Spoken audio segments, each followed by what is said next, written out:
siamo con Barbon Mirella, un'altra associazione. Prego, cosa rappresentiamo oggi con questi bellissimi pannelli che avete portato? Allora, noi siamo ATIS, Associazione Incontinenti e Stomizzati di Treviso, e seguiamo un po', diciamo, i pazienti che hanno questa patologia, facendo capire anche che si può vivere appunto con questo presidio medico tutti i giorni con nessun problema, insomma, ecco, si può affrontare la vita proprio come si affrontava prima, e siamo appoggiati appunto dalle dottoresse stomiste. Qui abbiamo la dottoressa Maria che ci seguono in questo percorso, così ci danno spiegazioni nella nostra problematica che si può presentare durante la giornata, nei giorni che trascorriamo. E siamo qui anche oggi per diciamo, divulgare l'avvenimento che ci sarà il 27 settembre all'ospedale Cafoncello, presso la sala convegni. Ci sarà un incontro multidisciplinare guidato dal dottor Santoro, dalla dottoressa Rita Cia e dalla dottoressa anche Maria. Vuoi dire tu qualcosa, Maria? Allora, intanto salutiamo anche il dottor Aiello Santoro che sempre anche l'anno scorso era presente con la dottoressa Rita Cia. Allora dottoressa, si presenti, lei è? Io sono Maria Danci e seguo il distretto di Asolo, che comprende l'ospedale di Castelfranco, ospedale di Montebelluna, e soprattutto mercoledì lavoravo quasi sempre a Cafoncello. Adesso che il nostro team con il rientro della collega praticamente della maternità, insomma siamo un po' più, non siamo più sotto organico, dunque abbiamo anche il tempo migliore per seguire e per dare attenzione al paziente bisognoso. E certamente cerchiamo di fare un approccio multidisciplinare, divulgare proprio queste patologie che sono importantissime e difficili oggi come oggi ancora da accettare e da vivere. Allora, il mio motto, dottoressa, è più prevenzione, meno pannolone, perché questo pannolone che forse la donna da quando nasce lo porta fino alla fine, mentre l'uomo, molti uomini fanno fatica ad accettare. È ancora così o qualche passo in avanti si è fatto grazie anche alla prevenzione e l'informazione? Abbiamo fatto un passo gigantesco in avanti, in quanto si riesce a prevenire con la divulgazione e soprattutto non è più un tabù come prima. Allora noi facciamo anche riabilitazione del pavimento pelvico, non solo al paziente stomizzato, anche a prostatectomie radicali, altri tipi di patologie dove i pazienti hanno veramente bisogno del nostro aiuto e del nostro sostegno. Per un percorso anche difficile. Un percorso riabilitativo molto difficile. Grazie a voi. Ecco, guardate le immagini, siamo un'opera d'arte, perché è proprio vero, siamo un'opera d'arte. E la presidente di questi meravigliosi pannelli che abbiamo visto, ma di questa importante associazione, forse che dobbiamo sentire e ascoltare di più, è qui presente questa mattina. Vi presento subito la presidente Antonella Trollese, presidente AISVE, Associazione Incontinenti Stomizzati del Veneto. Grazie presidente di essere qui. Saluto anche Giuseppe Vanzella, antiquario, Associazione Piccola Atene a Treviso. Parleremo con lui di cultura, ma parleremo anche di sport, di biciclette, il pericolo di correre in bicicletta, ma anche a piedi, anche in macchina. È diventato pericoloso tutto, è diventato pericoloso uscire di casa, e quando ritorni ti fai il segno della croce e dici: mi è andata bene, sono riuscita a tornare a casa. Allora inizierei proprio dalla presidente Trollese. Allora, abbiamo visto queste immagini di domenica all'ippodromo di Treviso, domenica 15 settembre, l'importanza di far conoscere, di capire, perché io dico sempre che le persone si fermano se tu li intrighi con un quadro, con un pannello, con una scultura, con informazione che può essere interessante per te. Ecco, domenica cosa è successo per lei? E c'è stata questa attenzione, lei aveva il supporto di questi aiuti che abbiamo sentito della dottoressa, di queste due donne che cercano di fare un'informazione corretta per far capire che anche all'interno di manifestazioni sportive, sport senza barriere, caso di dirlo, può essere anche uno sport senza barriere anche per gli stomizzati. Prego presidente Trollese. Allora guardi Mirella, intanto grazie per la sua attenzione sensibile sempre ai bisogni di salute della gente, questo lo apprezziamo tutti ed è molto importante. Allora chi è AISVE? AISVE è un'associazione che si occupa di pazienti con problemi di incontinenza incontinenza e stomia. Essere all'ippodromo quel giorno con la nostra campagna Siamo un'opera d'arte stava a significare: guarda, c'hai un problema, tu resti quello che sei sempre un'opera d'arte, hai una piccola disabilità che non si vede. La Venere di Botticelli con il sacchetto della stomia è sempre la Venere di Botticelli, anche se ha quel sacchetto. Questo è il messaggio che vogliamo passare. Noi siamo noi, è una disabilità nascosta, perché purtroppo la gente pensa che disabilità può essere solo stare in una carrozzina, ma non è così. Queste disabilità comportano problemi veramente importanti di assenza dal lavoro, chi è incontinente non sa come gestirsi ancora bene. La stomia è anche un problema che coinvolge le persone che lavorano, che hanno una vita sociale, ma si può vivere bene. Ci vuole una grande informazione, c'è bisogno di informazione sulla salute, tanto bisogno di informazione, e le nostre campagne hanno questo scopo. Noi ci occupiamo di fare campagne di informazione, ma non lo facciamo solo noi, coinvolgiamo sempre i team medici delle varie ASL, in particolare questa di Treviso. Noi abbiamo una collaborazione di più di 4 anni col dottor Santoro, che è responsabile del centro di terzo livello, e della Cafoncello, che si occupa proprio di incontinenza e stomia. È un centro al quale tutta l'area ULSS 2 Marche Trevigiane può rivolgersi per avere una risposta di salute di eccellenza, perché il centro si occupa di particolari interventi che fanno in maniera eccelsa, ma soprattutto dà le risposte alle persone. La dottoressa Danci, Maria Danci, che era presente, è una persona che si occupa di stomie, ma fa riabilitazione del pavimento pelvico, importantissimo per gestire la propria incontinenza. Agli albori, diciamo, quando è un'incontinenza conclamata, bisogna rivolgersi in maniera chirurgica al centro. Ecco, noi poi come associazione ci battiamo sui vari tavoli dalla direzione programmazione sanitaria alla regione per garantire ai pazienti la libera scelta. Io vorrei che lei spiegasse cosa vuol dire, perché voi addetti ai lavori sapete, la mia trasmissione segue a capire quello che molte volte non si capisce perché magari uno parla troppo tecnicamente.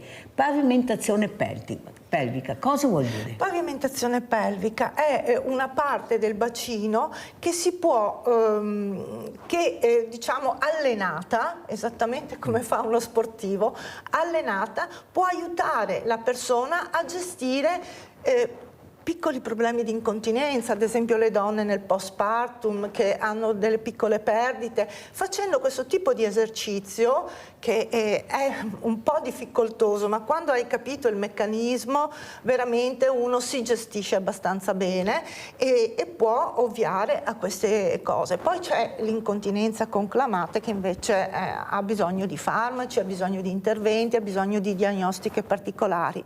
Ma il pavimento pelvico è questa parte del bacino che si può gestire con una ginnastica apposita. Ecco, avete capito adesso le donne, lo consiglio in particolare alle donne giovani che hanno partorito, agli ultra sessantenni, sia uomini che donne, che cominciano ad avere qualche problema, e quindi rivolgersi a un centro che ti aiuta a superare questa barriera, perché ribadisco sempre, se uno va in internet trova alla voce incontinenza, trova il pannolone, come se fosse l'unica e sola soluzione a tutto. Vedete l'importanza di essere qui e spiegare, veramente è molto importante, perché guardi che io ho ascoltatori e ascoltatrici molto attenti, fanno delle domande incredibili. Allora sentiamo una, così liberiamo il centralino, se no lui lo occupa tutto il tempo. Abbiamo il nostro Rinaldo da Venezia. Ciao Mirella e ciao Rinaldo. Buongiorno Rinaldo. Bisogna che noi altre persone che hanno una certa età, bisogna che capiamo che a una certa età bisogna che ti convivi con quello che ti dà, non è una malattia, ti puoi vivere fino a 100 anni con l'incontinenza, bisogna accontentarsi, delle tanti che hanno peso, all'età nostra abbiamo già fatto la vita e tutti questi piccoli intrighi che ti capita, bisogna che ti sopporti e ti va avanti per la tua strada, non vuol dire niente avere un penneseo, avere un sacchetto, quello che ti vuoi. Ma la vita deve bene lo stesso, non bisogna pensare solo alle malattie e robe che ti dà, bisogna viverla giorno per giorno perché è curta, anche un figlio di verità mi fa presto arrivare a 90, mi passa per tutti, E ora, accontentiamoci, andiamo su questi centri che insegna a vivere, italiano a parlare del conforto e italiano a andare avanti. Perché tutto sommato, sì, è un gran grande perché io uomo anche in famiglia, ma cosa vuol dire? Mi vergogno a cosa faccio? Se deve vergognarsi a rubare, a far male a grazia, a fare male agli altri, Mirella, e dite che anche a 100 anni, intanto via, e dopo vedremo. Ci Grazie. 80, 90, Grazie Rinaldo, molto chiaro anche questa mattina con la tua telefonata. Bisogna capire, informarsi, perché l'informazione porta sì a fare la prevenzione. Fa anche rima, però funziona così. Più prevenzione, come ha coniato Mirella questo titolo, più prevenzione, meno pannolone. Mi è venuta spontanea, però è la così, verità, è la verità. Allora andiamo a vedere invece, adesso passiamo a un altro servizio, andiamo a vedere la FIAB, proprio che si occupa di ciclisti, cosa ha detto in merito agli autovelox e alla denuncia dei sindaci. Andiamo a sentire. Ci chiama a ragionare su quello che è il nostro modello di mobilità, che sicuramente, come abbiamo visto anche da questa ultima tragica notizia, è un modello sbagliato, perché è assolutamente incentrato in maniera esagerata e scorretta sull'utilizzo dell'autovettura privata. 700 autovetture per 1000 abitanti, il record di un paese, il nostro, ricordato da FIAB nella giornata conclusiva della settimana europea della mobilità. L'associazione torna a denunciare la pericolosità delle nostre strade, non sempre a misura di bicicletta né di pedone. Possiamo citare Viale 4 Novembre, dove c'è un grosso conflitto tra auto parcheggiate e ciclabile, andrebbe completamente ridisegnata. Poi chiaramente strada Ovest, come abbiamo visto purtroppo con quel tragico avvenimento che ha coinvolto la ragazza che ha perso la vita purtroppo sulla ciclabile. Diciamo che andrebbe proprio completamente ripensato il modello. Velocità e distrazione restano le cause maggiori degli incidenti stradali. L'ultimo in ordine di tempo, quello in cui ha perso la vita Lorenzo Camata, 22enne falciato e ucciso mentre attraversava la strada. Gli autovelox sicuramente sono un aspetto importante della lotta alla velocità eccessiva, e io trovo assolutamente vergognoso, nonché disgustoso, che ci siano delle persone che per il proprio tornaconto personale facciano questo tipo di azioni, quando invece gli autovelox salvano vite, salvano la vita delle persone. Intanto una seconda denuncia per diffamazione nei confronti del sindaco Mario Conte è stata depositata da parte dell'associazione Altvelox. Nel mirino di Altvelox ci sono le dichiarazioni pubbliche rese agli organi di informazione da Conte, che a detta dei querelanti avrebbe additato l'associazione come istigatrice degli automobilisti a non rispettare le leggi. Queste le dichiarazioni che sono state oggetto di querela. C'è qualcuno che sta lavorando con l'obiettivo di poter sfrecciare in tutte le strade senza rispettare i limiti e mettendo a repentaglio della vita, e questa è l'associazione che continua a denunciarmi per la seconda volta. Querelati anche l'assessore De Chechi, il comandante della polizia locale Andrea Gallo e il prefetto Angelo Sidotti. Allora, abbiamo visto questo servizio, adesso lo commentiamo con Giuseppe Vanzella, che di biciclette se ne intende come la presidente Magioni, ma soprattutto la pericolosità che questi automobilisti non riescono a capire del rispetto del pedone e del ciclista. Ci sono delle regole anche vicino alle strisce pedonali, ai semafori, agli autovelox, però c'è sempre qualcuno che dice che non va bene. Cos'è che va bene invece per te, che andrebbe fatto e che non viene fatto? Beh, intanto bisogna dire che tutti da giovani diciamo, andavano forte, perché c'è questo mito dello sprezzo del pericolo, per cui in qualche modo una persona giovane che ha questi momenti così di frenesia si può anche prendere in considerazione. Il fatto è che dopo, nel momento in cui tu entri a far parte di una società e devi adattarti alle regole, almeno alle regole che sono state fatte per il buon vivere, diciamo. Però dall'altro lato devi anche capire che vivi in una società molto complessa nella quale ti devi adattare e devi cercare di mettere, diciamo, in movimento tutto il possibile per cercare di poter in qualche modo vivere in comunità nel modo migliore. Per cui in ogni caso bisogna cercare di adattarsi a queste situazioni, e per cui nel caso specifico legato al traffico, alla mobilità, alla velocità, bisogna cercare di adeguarsi alle situazioni, e questo atteggiamento nei riguardi degli autovelox, che quando sono nati penso che avranno almeno 20 anni, 25 anni, cioè non è che si possono svegliare adesso che dicono che sono fuori legge gli autovelox.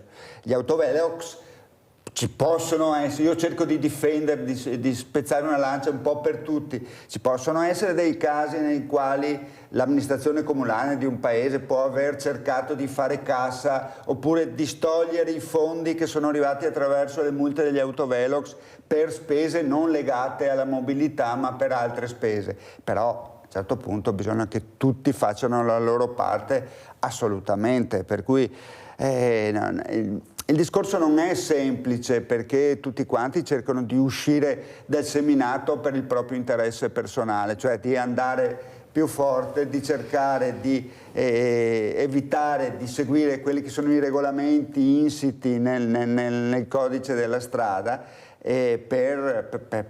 perché hanno fretta, perché devono lavorare, eccetera. Però bisogna entrare in un concetto di comunità, ed è questo che deve assolutamente aiutare, è cercare di capire che bisogna condividere tutto, bisogna essere rispettosi soprattutto dei più deboli. Nei casi specifici i più deboli sono i pedoni, sono le biciclette e i motorini?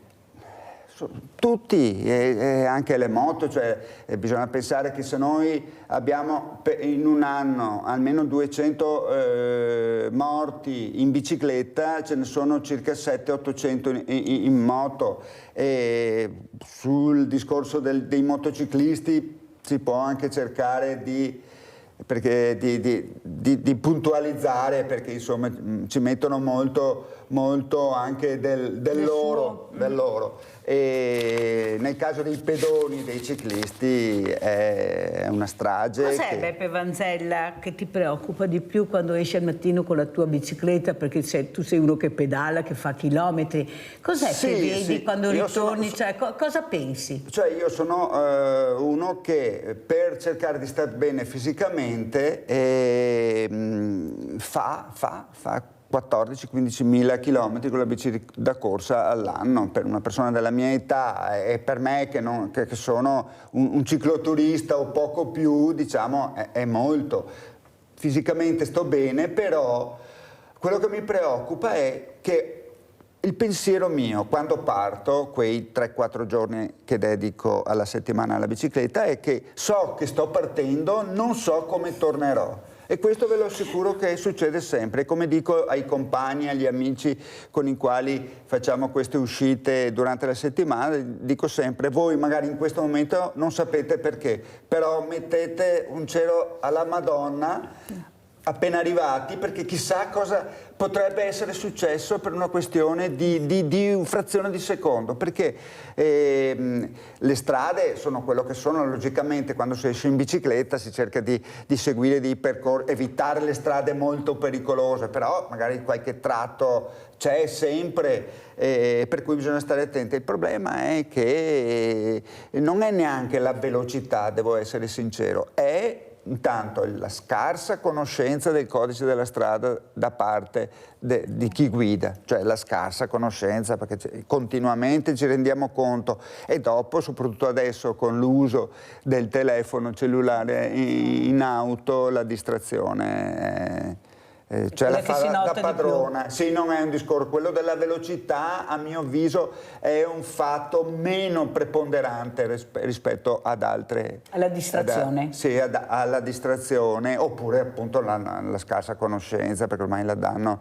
Basta iscriversi perché ti diano la patente. Cioè, no. Io dico sempre, ormai siamo a un livello per il quale non serve la patente per guidare, servirebbe il porto d'armi. Ecco, questo è... Avete Siamo messi capito male. quanta pericolosità quando usciamo di casa, io lo dico tutte le mattine. Allora, Presidente Trollese, vediamo anche la locandina, che ci sarà questo convegno importante all'auditorio del Cafoncello, proprio per far capire l'importanza di conoscere. Perché giustamente prima la Presidente Trollese ha detto, noi pensiamo sempre alla stomia come alla carrozzina. Certo che se fai un incidente, poi la carrozzina arriva se è un incidente di brutto, e là devi essere anche preparato e cosciente che non avrai più la possibilità di fare quello che fai prima, ma potrai farlo in parte anche bene se conosci e fai un percorso educativo anche per quanto riguarda questo. Prego, Certo. Sport e stomie. Allora, questo convegno che andiamo Vediamo anche la locandina, eccola qua. che è stato organizzato dal dottor Santoro, che è appunto il responsabile del centro di terzo livello della rete regionale per l'incontinenza e stomie presso il Cafoncello. È un convegno al quale invito tutti a partecipare, perché parliamo sempre di team multidisciplinari, di pazienti al centro e cose di questo tipo. Sono parole che si sentono sulla bocca di tutti. In realtà all'interno di questo centro c'è un team di ginecologi, urologi, proctologi, nutrizionisti, psicologi che seguono i pazienti specialmente con problemi di incontinenza e stomia. E questo convegno appunto racconta un po' quello che viene fatto, e c'è l'intervento di queste varie figure professionali, medici e infermieristiche, che raccontano il loro lavoro. Siamo stati invitati dal dottor Santoro anche noi come associazione, e saremo felici di dare il nostro contributo, perché noi come associazioni siamo un di cui di questi centri, un di cui di questi reparti, perché pre e post ricovero dei pazienti, perché come dicevamo prima facciamo informazioni, cerchiamo di dare informazioni ai pazienti per orientarsi con le nostre associate sul territorio, perché ne abbiamo a Treviso, quella che abbiamo visto prima, ma abbiamo a Padova, l'Apis, abbiamo a Negrara, ce l'abbiamo in varie ASL diverse. La nostra competenza di associazione è proprio di garantire la libera scelta ai pazienti dei pannoloni, dei prodotti per stomia, che è la cosa fondamentale, e fare informazione insieme ai centri. Quindi ci occupiamo di fare mutuo aiuto per condividere questi percorsi di nascosta disabilità, perché le persone pensano di essere le sole ad avere un problema, ma se lo condividi con gli altri, se ti scambi le informazioni, guarda, io faccio così, mi trovo bene, io faccio così, mi trovo un po' meno bene. Quindi questi incontri di mutuo aiuto che facciamo presso la sede dell'ospedale, ma anche nelle altre ASL, è molto molto importante. Allora, noi vediamo anche le immagini che avete fatto per parlare e informare la cittadinanza con questi gazebo, con questi camper nelle piazze. Vediamo anche le immagini. Quanto importante è aver capito l'importanza che non è più la persona che deve arrivare da voi per informarsi, ma siete voi che dovete uscire per informare, manifestazioni come Sport Senza Bandiere, convegni, nelle piazze. Prego, Presidente. Allora, con il dottor Santoro abbiamo condiviso questo percorso di andare noi verso i pazienti, proprio perché si tratta di una sorta di disabilità nascosta. In Veneto ci sono 600.000 pazienti incontinenti circa, fra pazienti incontinenze fecali e incontinenze urinarie. E questi sono quelli che conosciamo, ma tutti quelli che non conosciamo, dove stanno? Noi li vorremmo raggiungere per portare le informazioni, che ci sono centri di cura specializzati per questo. Non è che ti devi arrendere al pannolino a vita, ci sono cose che prevenute prima possono dare una garanzia di vita sociale ottima. Pensi a quelli che sono incontinenti che devono andare a lavorare, pensi alle assenze dal lavoro per chi ha questi problemi, e poi i costi sociali, 19 milioni di euro per gestire pazienti incontinenti e stomizzati in Veneto. Sono una bella cifra, bisogna pensare a stili di vita e a prevenzione, questo è fondamentale. E questa pubblicità che noi cerchiamo di fare nella ULSS 2 Marca Trevigiana, ma in tutte le ASL, perché io mi occupo di tutte le altre ASL dove ci sono anche le nostre associazioni federate locali, ha proprio questo scopo: informazioni e garanzia dei diritti. Anche perché diciamo, Presidente, che siete stati aiutati anche da una grande tecnologia, non ci sono più gli strumenti di una volta, certo. Ecco, anche questo aiuta molto, ecco, però bisogna conoscere e capire che bisogna prendere le cose giuste. Bisogna rendere il paziente, il cittadino consapevole attraverso una corretta informazione che ci sono gli strumenti di cura e soprattutto di prevenzione. Questo è fondamentale. Non entro nei meriti della tecnologia, il centro di Treviso è specializzatissimo anche in termini di competenze umane, per cui questo sarà qualcosa che spiegherà il dottor Santoro attraverso questo convegno che si tiene il 27 settembre proprio all'ospedale di Treviso dalle 16 alle 19. Però per tutto il resto l'associazione va a braccetto con i centri, con il personale infermieristico e medico, perché è un lavoro di squadra, Allora Presidente, quello che volevo far capire anche questa mattina, il messaggio che voglio dire, e ho invitato appunto anche Giuseppe Vanzella perché è uno sportivo, che bisogna anche cercare di capire che non è perché hai questa patologia che si ferma il mondo, puoi fare anche sport, praticare anche sport, perché noi eravamo rimasti da quello che abbiamo sentito anche da Marco Toresan, che è un'altra persona molto attiva nel territorio. È una delle nostre federate APIS, sulla provincia di Padova. Perché che una volta non si usciva di casa, ecco, ti guardavano, non ti invitavano da nessuna parte perché chissà, sembrava che avessi la peste addosso, lavorare era difficile perché non sempre c'era un equilibrio tra il lavoro e quello che avevi bisogno tu. Sono cambiate molte cose, Presidente. Lo sport è una di quelle condizioni di prevenzione. La prevenzione per arrivare ad essere una persona sessantenne, settantenne in buone condizioni di vita è fatta dall'alimentazione, è fatta da cure anticipate, è fatta dallo sport, perché lo sport aiuta moltissimo a prevenire tutte quelle condizioni che portano ad esempio ai cancri al colon, ai cancri alla prostata, cioè è tutto un insieme di cose che portano ad avere una vita sana se fatta di prevenzione. Ecco, questo è quanto. Per arrivare ai farmaci ci arriviamo, però quando ci sono situazioni particolari, se da giovani cominciamo ad avere uno stile di vita sano, fare lo sport, evitiamo poi di arrivare ai 60-70 anni non solo col colesterolo, col diabete, ma anche ad avere un fisico che si è protetto nel tempo, insomma, in qualche modo, e lo sport è una di queste condizioni. Allora andiamo a sentire, visto che abbiamo parlato di direttori generali, di ospedali, invece cosa dice anche il dottor Benazzi. Qui si parla di influenza, ma lui ha anche spiegato che fra poco avrà un intervento urologico, perciò anche questo è un messaggio, non più nasconderci, ma dire anch'io avrò un intervento urologico, sono molto sicuro che ho un'equipe fantastica, sono medici preparatissimi, perciò capite che sono messaggi importanti, che non si ha più paura di dire, di tenere nascosto, ma di dire mi è capitato, adesso mi curo, e questo è il messaggio. Ecco, cercate di essere ottimisti, perché se c'è la prevenzione c'è anche la cura. Andiamo a sentire il dottor Benazzi, che salutiamo e veramente lo ringraziamo. Molti trevigiani in questi giorni sono a letto con le cosiddette sindromi parainfluenzali, qualche linea di febbre, raffreddore e mal di gola, complice il repentino abbassamento delle temperature degli ultimi giorni. Abbiamo ovviamente un aumento anche in questo caso dei ricoveri e per fortuna questi si bilanciano con la riduzione netta dei ricoveri per Covid.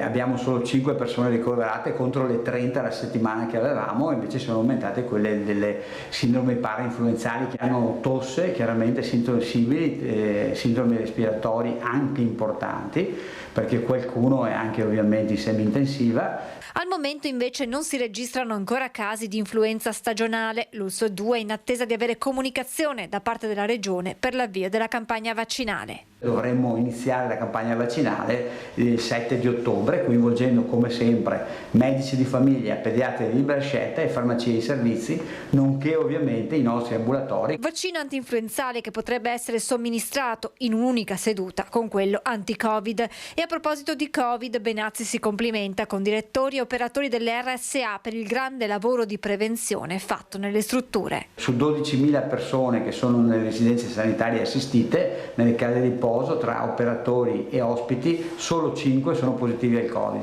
Quindi questo è un segno di una forte attenzione. Allora, intanto complimenti a questo direttore generale, dottor Francesco Benazzi, per aver capito l'importanza anche di dare un messaggio. Lui che è direttore di uno dei più importanti ULSS della Marca Trevigiana. Ecco, come vede questo messaggio, Presidente Trollesi? Questo direttore che pubblicamente diceva questo intervento urologico fa capire l'importanza di un ospedale serio, preparato, con grandi eccellenze. Guardi, il dottor Benazzi ha fatto un'azione bellissima, ha detto che ha un problema urologico. È la cosa che noi come associazioni proprio stiamo cercando di andare incontro alle persone che questo problema lo nascondono, proprio per evidenziare che se hai un problema devi andarti a curare e devi avere le informazioni consapevoli di dove andarti a curare, quali sono i centri che ti possono risolvere il problema di salute. Questo messaggio lo trovo molto bello, a parte coraggioso, che ha esposto la persona del dottor Benazzi al pubblico e quindi adesso tutti sanno che è un problema di incontinenza, ma è questo che bisogna fare, come quando hai il diabete o il problema cardiologico, che lo racconti al bar, agli amici, alle sorelle, a tutti quanti. O vado dal dentista, ecco. Perché speri che quel duro ti dia l'aiuto e il coraggio di andarci. Perché poi ci parli con tutti. Ecco, questo è qualcosa che anche noi dobbiamo uscire dalla logica del tengo il problema nascosto perché chissà cosa dicono di me. No, dobbiamo cominciare ad esporre un problema perché c'è. Siamo il 24% delle persone nel Veneto sono ultra 65 anni e sta aumentando questo da gennaio di quest'anno. Quindi è il caso di cominciare a pensare che devi rivolgerti a qualcuno se cominci ad avere dei problemi e poi devi parlare del tuo problema. Non lo dico, lo devi dire in pubblico, però vai da chi ti può aiutare. Il medico, che è il primo livello della rete regionale, è quello che ti può ascoltare e indirizzarti nei centri più adeguati. Presidente, lei ha detto io mi occupo non solo di Treviso ma di tante ULSS. Di tutte le ULSS. Allora diciamo alle persone, siccome noi parliamo al Triveneto e non solo, certo. Com'è la situazione anche negli altri ospedali? Beh, anche Presidente? negli altri, allora, prevista per legge dalla legge 1874 del 25 novembre 2017, la rete regionale dovrebbe essere composta di 5 centri hub proprio, e top. Poi ci sono tutti i centri di secondo livello, gli ospedali periferici, i presidi ospedalieri. Attualmente aperti sono il centro di Treviso, che è il primo centro aperto inaugurato dal dottor Zaia nel 2019, e poi il centro di Padova che è stato aperto nel 2022. Gli altri centri, ci sono gli ospedali di secondo livello che sono ottimi e preparati ad affrontare tutte le problematiche. Nei centri top, diciamo hub, quindi il terzo livello, perché si fanno le operazioni, gli interventi, la diagnostica più di alto livello e questo è dato anche dal fatto che appunto si è deciso di concentrare su centri hub gli interventi più importanti. Questo è quanto. Poi ovunque si fa tutto, ma qui si fanno le diagnostiche. Comunque i punti di riferimento ci sono. Se uno vuole curarsi, certo. ci sono. Ecco, questo voglio far capire a casa. A questo punto andiamo in pubblicità.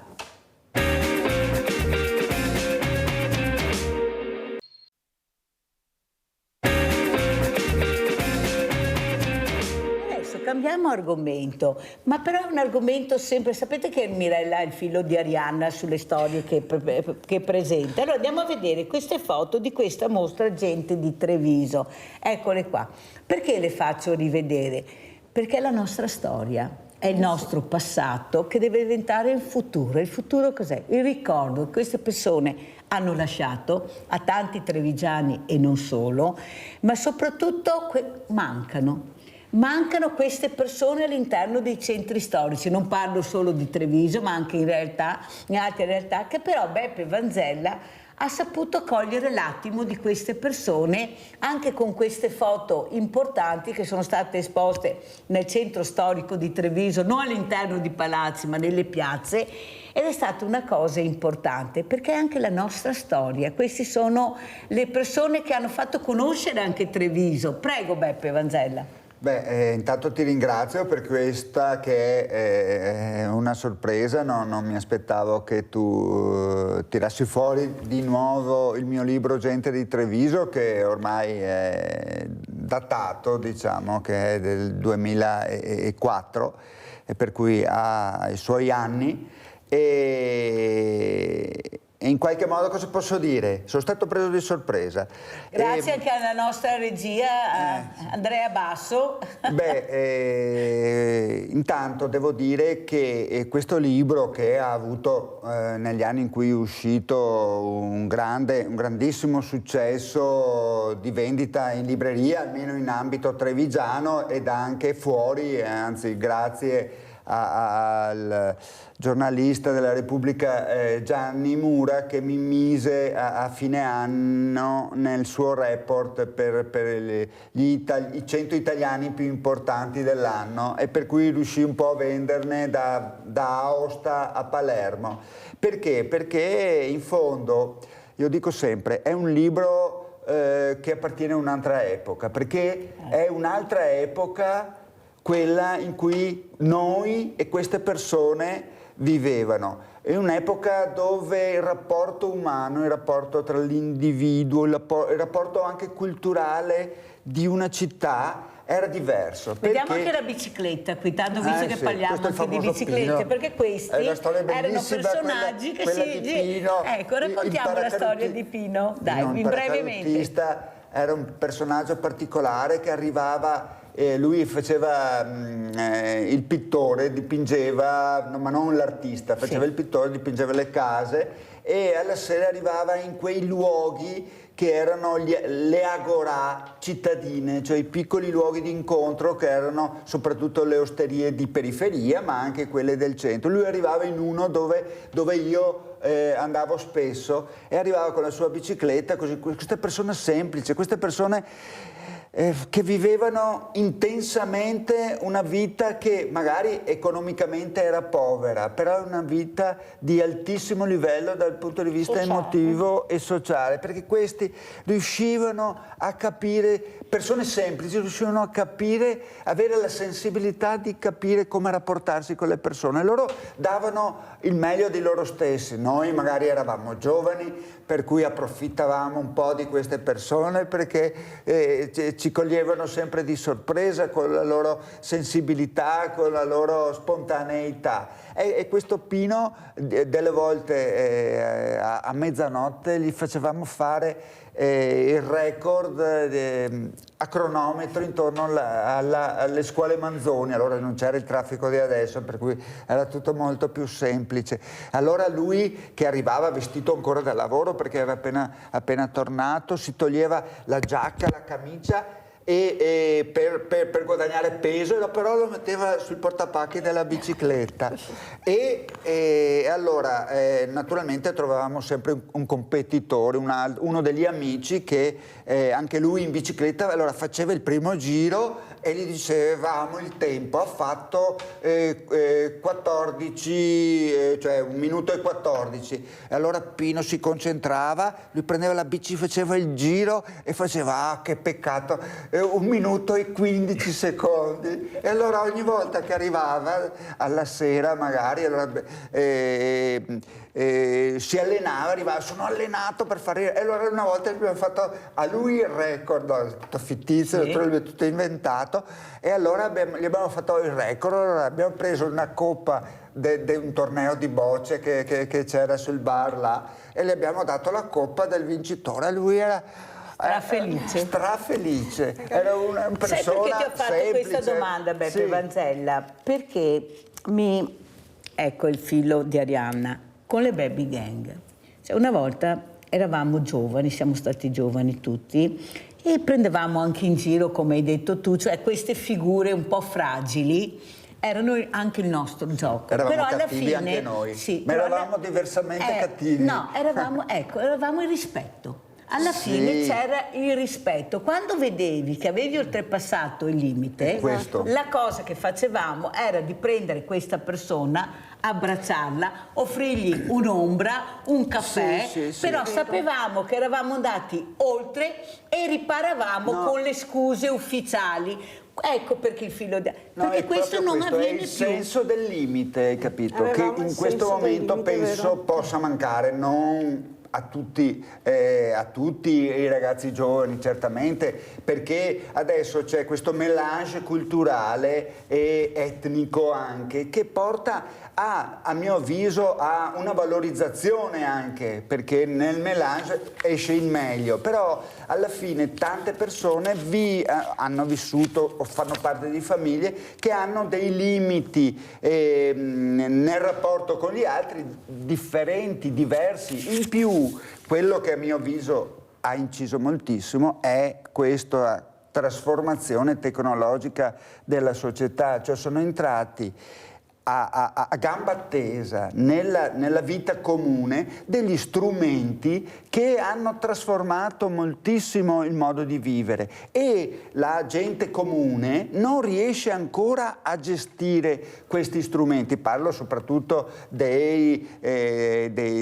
telefonini, dei social, dell'uso dei telefonini più che del telefono, perché il telefono in fondo è solo quello, ma di avere la possibilità di inserirsi nelle vite private degli altri attraverso uno strumento che prima non avevi. Prima lo strumento per inserirti nella vita di un'altra persona era la parola. La mediazione delle parole. La mediazione delle parole, dicevi. del comportamento, il vis-à-vis. Tu eri di fronte a una persona, non c'era altro modo di contrapporti a una persona. Invece adesso c'è tutto questo mondo, l'amico virtuale che non esiste. C'è tutto questo mondo virtuale che ti sembra importante, che fondamentalmente è una bolla. È una bolla. E noi stiamo vivendo questi anni, questi decenni in cui ancora non riusciamo ad adeguarci a questi ma intanto sistemi, che noi riusciremo forse un domani a fare anche questo, perché qualcosa ci dovremo imparare per difenderci ed ottenere il rispetto. Intanto questi ragazzini, che sono pochi, come hai detto tu, rispetto ad altri che si comportano bene, però purtroppo loro riescono a fare audience, continuano a disturbare e a fare del male. Andiamo a vedere cosa sono riusciti a fare a Roncaddi delle ragazzine. Andiamo a sentire.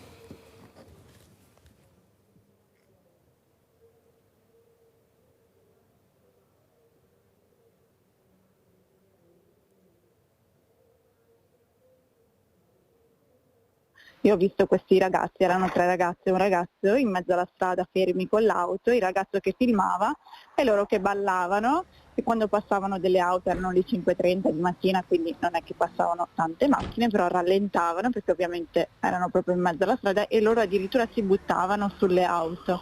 È il racconto di una residente svegliata dagli schiamazzi dei 4 ragazzi che alle 5 del mattino facevano baldoria sfidando la sorte. Stavo dormendo e ho sentito degli schiamazzi, musica ad alto volume, ho sentito anche altri condomini che hanno aperto i balconi, facevano sceneggiate, una signora ha rallentato perché loro si sono messi davanti alla macchina. Questa mattina ore 5:30 mi stavo recando a lavoro e verso San Cipriano 2 ragazze in mezzo alla strada a ballare e sfidare le macchine in passaggio. Una spavalderia che poteva trasformarsi in tragedia. Schiamazzi, risate, sigarette in bocca, i balli in mezzo alla strada. È la scena che una cittadina di Roncade si è trovata di fronte alle 5:30 del mattino mentre andava a lavoro. La guida lenta data l'ora, ma comunque un potenziale pericolo per lei e per le ragazze che a centro strada si stavano divertendo non curanti del pericolo. È successo a Roncade, nella strada a tutte curve che porta alla frazione di San Cipriano. Una macchina di grossa cilindrata parcheggiata a bordo strada, le giovani poco distanti e un ragazzo che le filmava. La denuncia via social della residente che ha voluto avvertire anche i compaesani del pericolo in cui tutti potevano incorrere. Non vuole lasciare dichiarazioni, un tantam social fatto di commenti che denunciano la gravità del fatto, altri che sminuiscono la vicenda mera bravata giovanile. Con lei anche altri hanno assistito alla scena. C'è chi, svegliato dal rumore, si è affacciato alla finestra intimando ai giovani di mettersi in sicurezza e di andarsene. A nulla è servito. Scattata la chiamata ai carabinieri.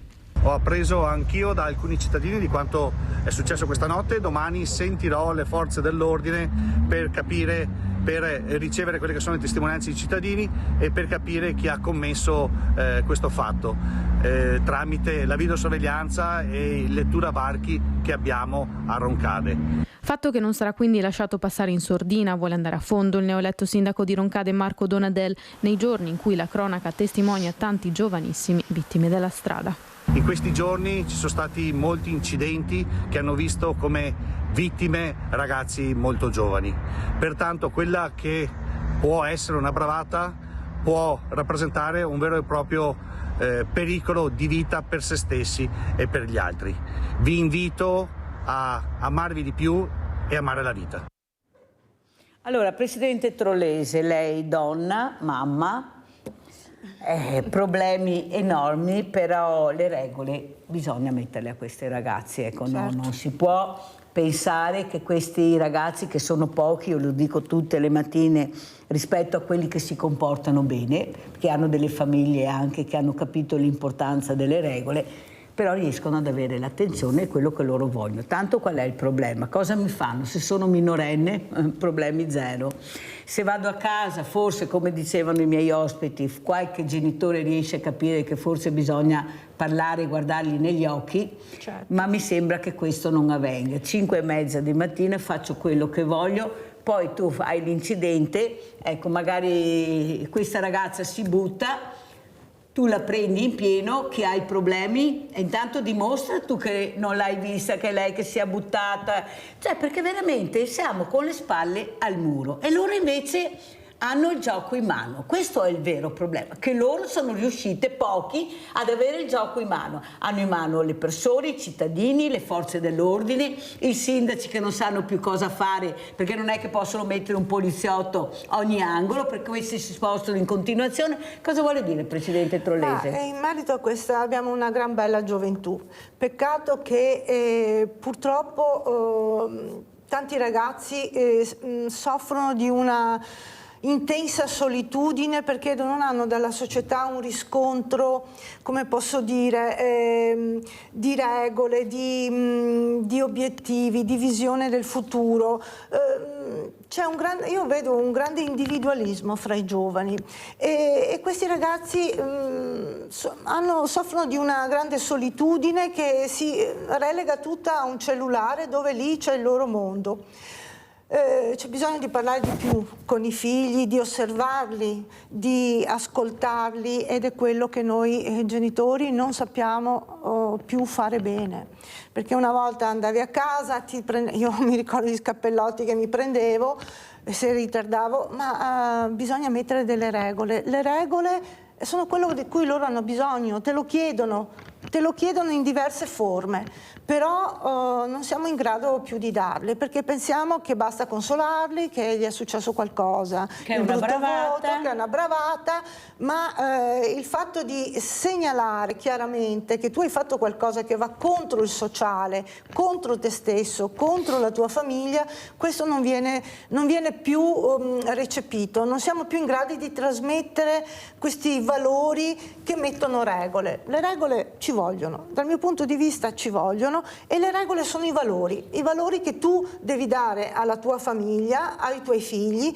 perché questi crescano con un obiettivo un po' più chiaro, perché ora come ora pensano solo a se stessi, al cellulare. Sul cellulare sono tastieristi di cose astruse e non riescono più a capire qual è reale e cosa non è più reale. Allora, vediamo ancora la locandina, invitiamo a partecipare a questo convegno. Sì. Prego, Presidente, vi invitiamo a venire all'ospedale di Treviso il giorno 27 settembre dalle 16 alle 19. Verrà evidenziato l'approccio multidisciplinare del centro di terzo livello, diretto dal dottor Santoro e dal suo team, dove verranno spiegati attraverso i vari personaggi che parleranno il ruolo di queste persone all'interno del team multidisciplinare che si occupa di pazienti incontinenti e stomizzati. Grazie alla Presidente Trollese, grazie veramente Presidente di essere stata con noi, Antonella Trollese, Presidente AISVE, Associazione Incontinenti e Stomizzati del Veneto. Allora Beppe Vanzella, ecco, come ci saluti, cosa vuoi dire, che messaggio vuoi dare a queste persone che avrebbero voglia anche di farci un bel giro in bicicletta, ma che cominciano ad aver paura? Allora, quello che posso dire è, tanto se posso anch'io lanciare un messaggio per chi va in bicicletta, soprattutto con la bicicletta da corsa, perché il rischio è molto elevato, come delle volte anche la velocità del gruppo delle persone. Prendetevi il fanale da mettere sulla bicicletta davanti, bianco davanti e rosso dietro. È assolutamente importante, e cercate di prendere una cosa di una certa qualità. Spendete magari quei soldi per una cosa che può essere utile una sola volta nella vita e può salvarvela quella vita, per cui è assolutamente indispensabile. Io vedo troppi amici che escono con il gruppo, con il mio gruppo, che non ce l'hanno, non lo portano. Logicamente quando esci in gruppo sei un po' più protetto, perché anche l'automobilista ti suona, sbraita, però ti vede, ed è un fatto importante. Spesso quando esci magari hai delle esigenze per cui esci da solo, sei invisibile anche se sei grande e grosso. Anche di giorno a volte. Anche di giorno, anche se hai una maglietta dei colori sgargianti. Quello che dicevo del fanale acceso di giorno. Come le macchine che... E addirittura, se posso permettermi, non con la luce fissa, ma la luce intermittente, sì. Perché vi posso assicurare che ho avuto occasioni nelle quali sono stato veduto proprio perché la luce era intermittente. Io ho un fanale, ho speso mi sembra 60 euro, però non preoccupate, è inutile che magari spendete 5.000 euro per la bicicletta e dopo non volete spendere 60 euro per un fanale che può salvarvi la vita. Questo lo posso dire, perché l'automobilista può essere distratto, può essere di corsa, può non conoscere il codice della strada, però è lui che ha il coltello dalla parte del manico. Non ho mai visto in un incidente tra una bicicletta e un'automobile che si faccia male solo l'automobilista, si fa sempre male il ciclista, per cui mi raccomando, fate attenzione, spendete questi soldi che sono i soldi più importanti che avete speso in vita vostra. Grazie a Giuseppe Vanzella, Associazione Piccola Atene, sentite che bel nome la nostra Treviso, ecco, soprannominata da Cino Boccazzi. No, da chi? La Piccola Atene. Da Buzzati. Da Buzzati, ecco. lo scrittore bellunese, che in un articolo sul Corriere della Sera parlò della Piccola Atene, era la Piccola Atene, però dei Commisso, di Giuseppe Mazzotti, di questi personaggi. Adesso diciamo si è un po' stemperato. Però nominata, diciamo, dei grandi, tra i quali anche Cino Boccazzi, perché sono nomi che veramente la nominava spesso, perché veramente... E tra l'altro il padre di Cookie Gallman, che nessuno conosce, che è una scrittrice che è sua figlia, però ha passaporto svizzero, mi sembra, e vive in Kenya, anche lei è una scrittrice anche famosa. Sì, che ha scritto anche un libro sulla Africa. Sì. Grazie a Giuseppe Vanzella, grazie anche a Antonella Trollese. Pubblicità.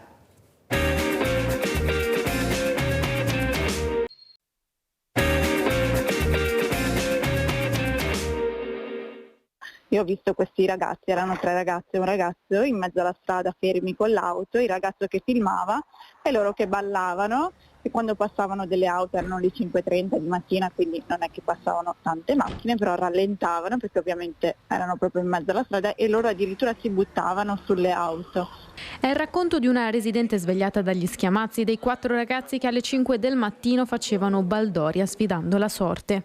Stavo dormendo e ho sentito degli schiamazzi, musica ad alto volume, ho sentito anche altri condomini che hanno aperto i balconi, facevano sceneggiate, una signora ha rallentato perché loro si sono messi davanti alla macchina. Questa mattina ore 5:30 mi stavo recando a lavoro e verso San Cipriano 2 ragazze in mezzo alla strada a ballare e sfidare le macchine in passaggio. Una spavalderia che poteva trasformarsi in tragedia. Schiamazzi, risate, sigarette in bocca, i balli in mezzo alla strada. È la scena che una cittadina di Roncade si è trovata di fronte alle 5:30 del mattino mentre andava a lavoro. La guida lenta data l'ora, ma comunque un potenziale pericolo per lei e per le ragazze che a centro strada si stavano divertendo non curanti del pericolo. È successo a Roncade, nella strada a tutte curve che porta alla frazione di San Cipriano. Una macchina di grossa cilindrata parcheggiata a bordo strada, le giovani poco distanti e un ragazzo che le filmava. La denuncia via social della residente che ha voluto avvertire anche i compaesani del pericolo in cui tutti potevano incorrere. Non vuole lasciare dichiarazioni, un tantam social fatto di commenti che denunciano la gravità del fatto, altri che sminuiscono la vicenda mera bravata giovanile.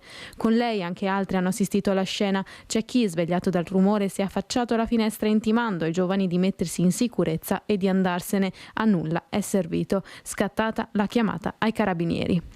Ho appreso anch'io da alcuni cittadini di quanto è successo questa notte. Domani sentirò le forze dell'ordine per ricevere quelle che sono le testimonianze dei cittadini e per capire chi ha commesso questo fatto tramite la videosorveglianza e lettura varchi che abbiamo a Roncade.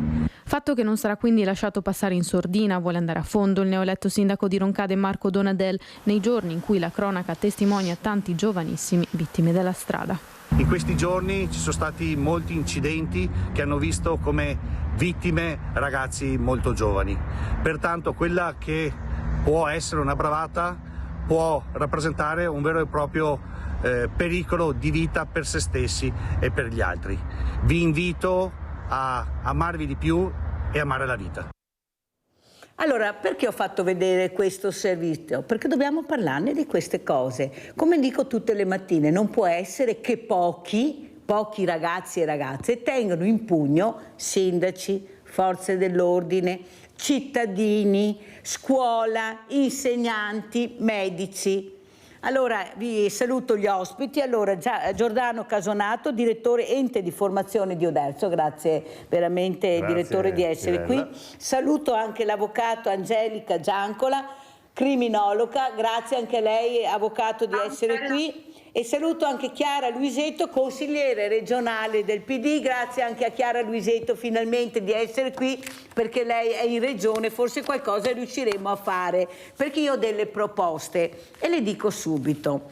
Allora, noi paghiamo le case famiglia, noi paghiamo questi ragazzi per fare percorsi educativi, li paghiamo noi, la comunità, se non lo sapete paghiamo noi. Allora lo dico al direttore Casonato e anche a Chiara Luisetto, poi vorrei sentire anche il parere dell'avvocata. Prendo questi ragazzi o ragazze, li mando in Africa, spesate da noi, paghiamo il viaggio, ma no 2 giorni, li mandiamo via per 4 mesi, fare un bel percorso rieducativo, dove conosci e tocchi con mano cosa vuol dire non aver niente e sopravvivere, e poi li riportiamo a casa. Ma intanto 4 mesi, intanto ce li togliamo di torno perché non ne possiamo più. E poi sono percorsi rieducativi, qualche volta lo fanno anche con ragazzi che potrebbero stare bene qua, ma per far toccare con mano cosa vuol dire percorsi dove veramente capisci che forse il mondo gira da un'altra parte. Allora sentiamo anche il direttore Casonato, che poi ci deve lasciare, cosa ne pensa della proposta della Mirella, che farò al questore, al prefetto, in regione tramite Chiara Luisetto, perché dobbiamo portare avanti, perché in fin di conti non li facciamo, ma facciamo un bel giro, no, più di così, li portiamo a Parigi, in Inghilterra, portiamoli là. Allora, direttore.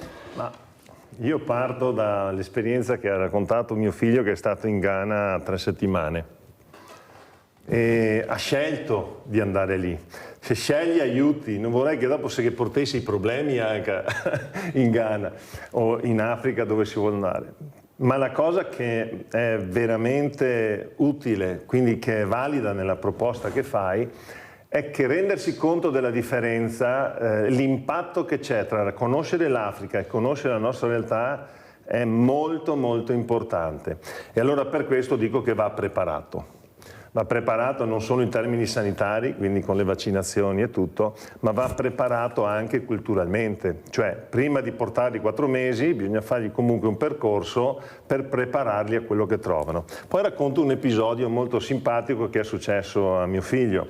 Nel senso che lui era da solo, l'unico italiano, insieme a 9 spagnoli. Lui è uno che si adatta, per fortuna, gli spagnoli erano un po' meno che si adattavano, poi facevano gruppo e quindi per esempio il discorso del cibo è un discorso abbastanza delicato, perché lì si mangia dove le condizioni igienico-sanitarie non sono le nostre. Quindi sulla proposta io sono assolutamente d'accordo sul fare delle esperienze forti, ma c'è anche una buona parte di Africa anche qui da noi.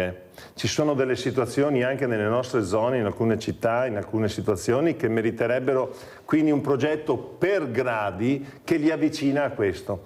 Poi si può arrivare anche all'Africa, perché privarsene subito così, eccetera, sembra una prigione. Non vorrei che diventasse un problema anche per quelli che devono accoglierlo, perché poi ci sono sempre associazioni non governative che gestiscono le cose. Lui ha fatto una cosa interessante però, ha pitturato le scuole, perché lì una cosa che hanno è l'assenza delle scuole.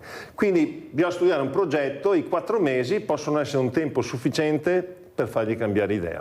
Abbiamo Daniele da Verona, poi passiamo alle altre ospiti. Vai Daniele. Sì, buongiorno. Buongiorno. Niente, volevo intervenire in merito per quanto riguarda la discussione dei ragazzi, comportamenti e quant'altro. Allora, intanto, a prescindere, secondo me, è un problema che parte proprio dai genitori, dal controllo, da tutto quello che riguarda la parte genitoriale, perché d'altronde poi i figli, se non c'è un controllo, non ci sono delle punizioni, vengono su come vengono su. E poi, se è il caso che certi comportamenti vanno puniti severamente, ma veramente severamente, perché bisogna, secondo me, lasciare perdere tutto questo buonismo, perché poi, come si sa bene, l'uomo in genere ne approfitta e quindi i problemi vanno affrontati, ma velocemente anche, perché è un degrado, secondo me, continuo e irreversibile, che poi portano a tutte le cose spiacevoli che vediamo ogni giorno. Insomma, ecco, tutto qua. Saluti, buona giornata. Grazie a te invece. Daniele, allora andiamo subito dalla consigliera regionale Chiara Luisetto.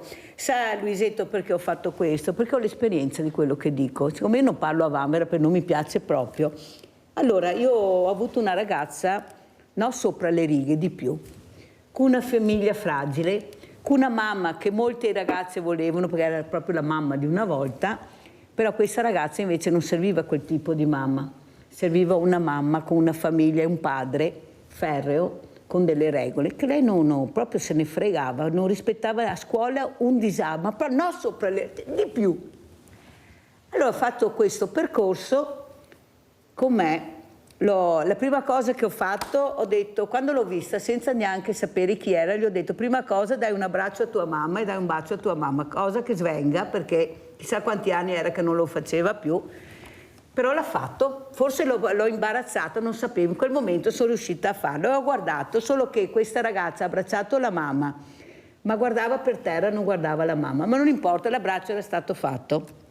Facciamo un percorso con una difficoltà enorme, ma sapete che con la Mirella non ci sono storie, o così o pomì. A un certo punto vengo a sapere che il fratello va in Africa a fare un percorso di lavoro, un fratello bravissimo, che ha cercato anche lui, ma non c'era niente da fare, proprio se ne fregava di tutto, regole non esistevano. Questa mamma che dice: io non ce la faccio più, non so più cosa fare, perché era anche aggressiva poi, sapete, è andata in Africa, forse l'ho già raccontato un'altra volta.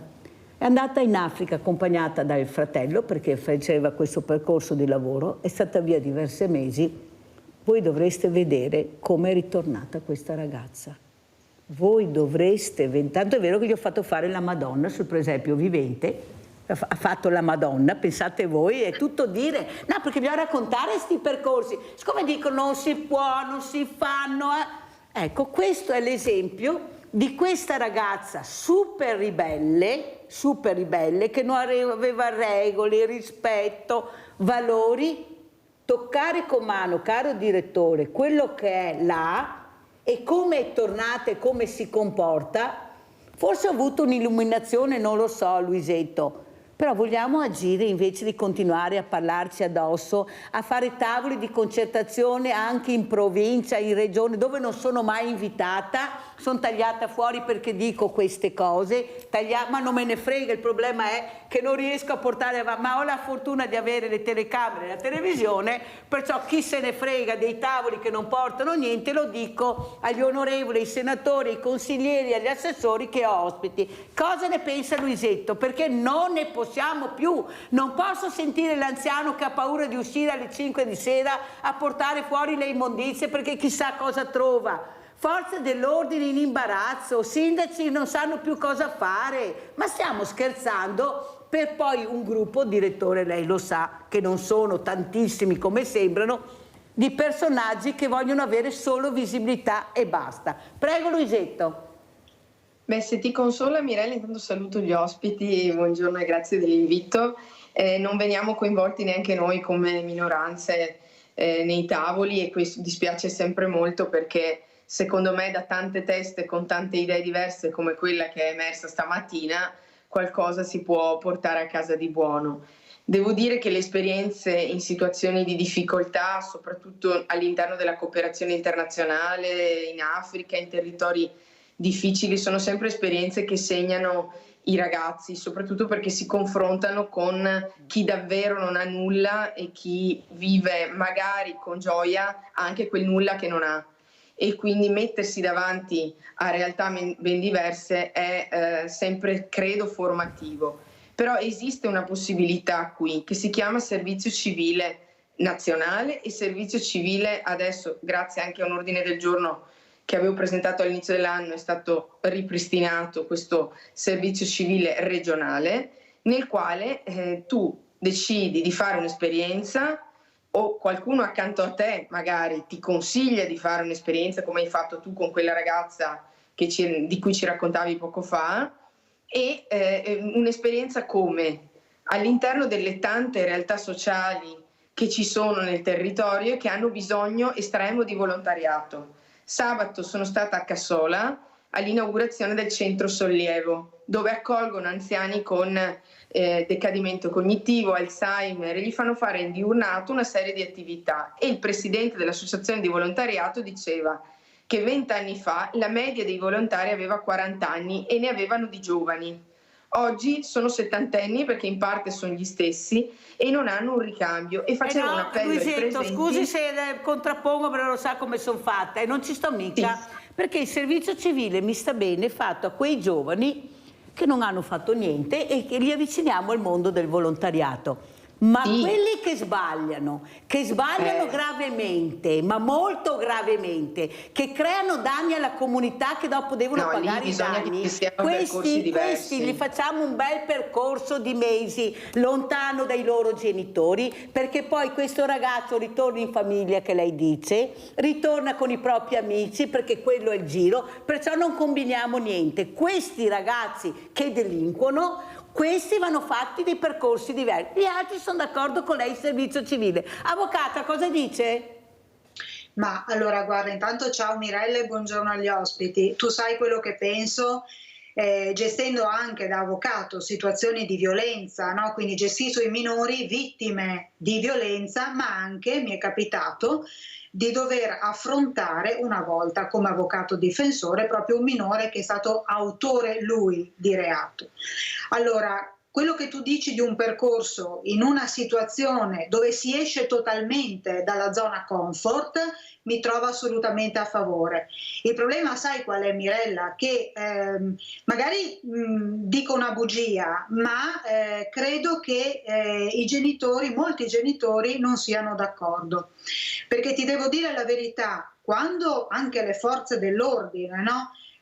Prendono questi minori, le scuole che chiamano i genitori a fronte di situazioni veramente difficili da gestire, dove c'è bisogno della collaborazione della famiglia, perché tu sai, io lo dico sempre, io entro nelle scuole con un progetto che abbiamo ideato qua, dedicato proprio alla sicurezza, alla prevenzione, però i dirigenti e gli insegnanti siamo arrivati al punto che temono il genitore, che comunque lo chiamano perché lo devono chiamare, ma nulla cambia.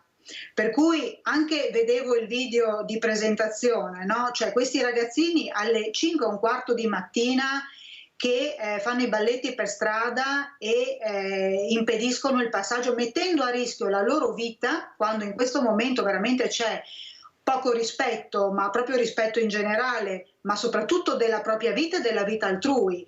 Fanno delle cose che sono di una gravità estrema, riprendendole coi cellulari, perché tutto questo fa figo, no? Poi però quando si muore poco social, poi si è morti veramente. Quindi io mi chiedo una cosa, ma non lo dico da avvocato, da criminologa, lo dico da mamma, ma i genitori alle 5:15 di mattina non si chiedono dove sono i figli?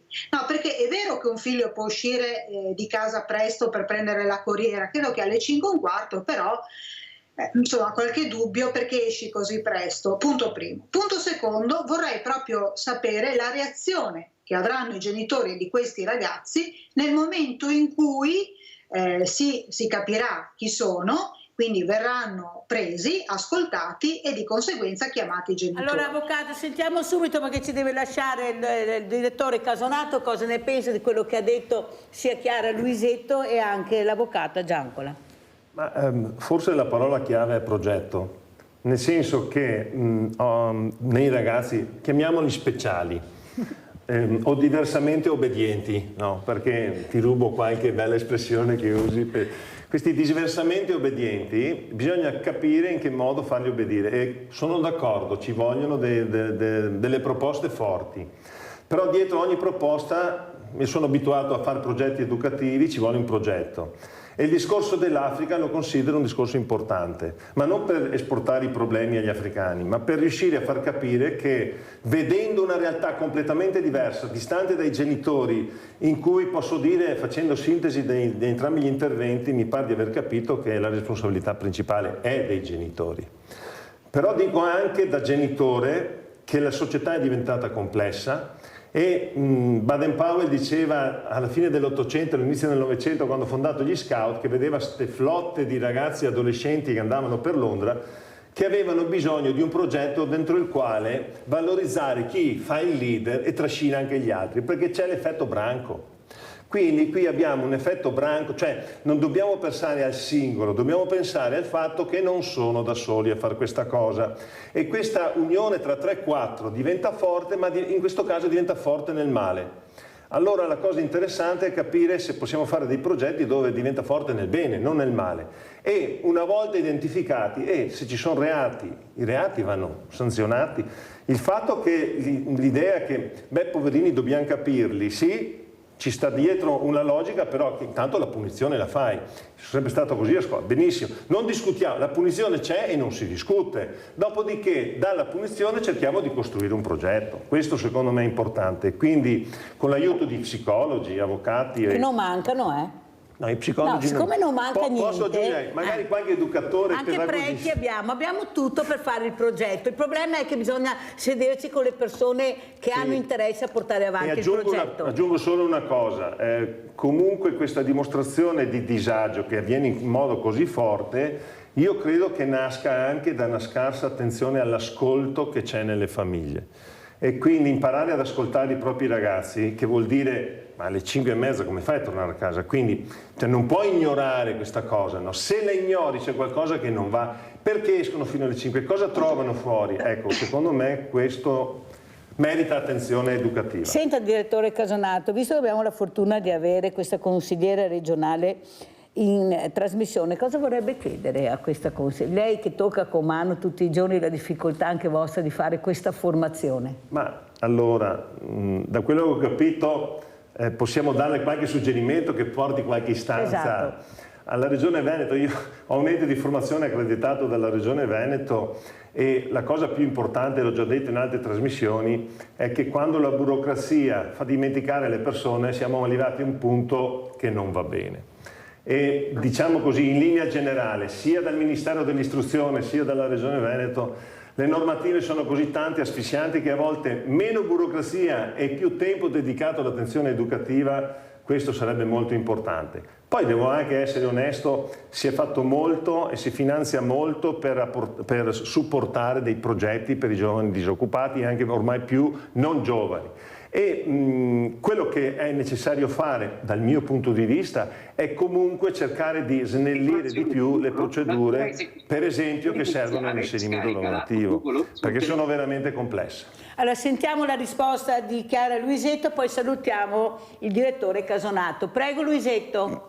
Non posso che essere d'accordo, nel senso che soprattutto per chi fa formazione essere soffocato da montagne di documenti e non potersi concentrare sull'obiettivo vero, e cioè quello di inserire le persone, dargli un'opportunità, è una perdita di tempo. Capisco che la documentazione ci voglia, ma bisogna anche lasciare il fiato di fare le cose che abbiano un senso.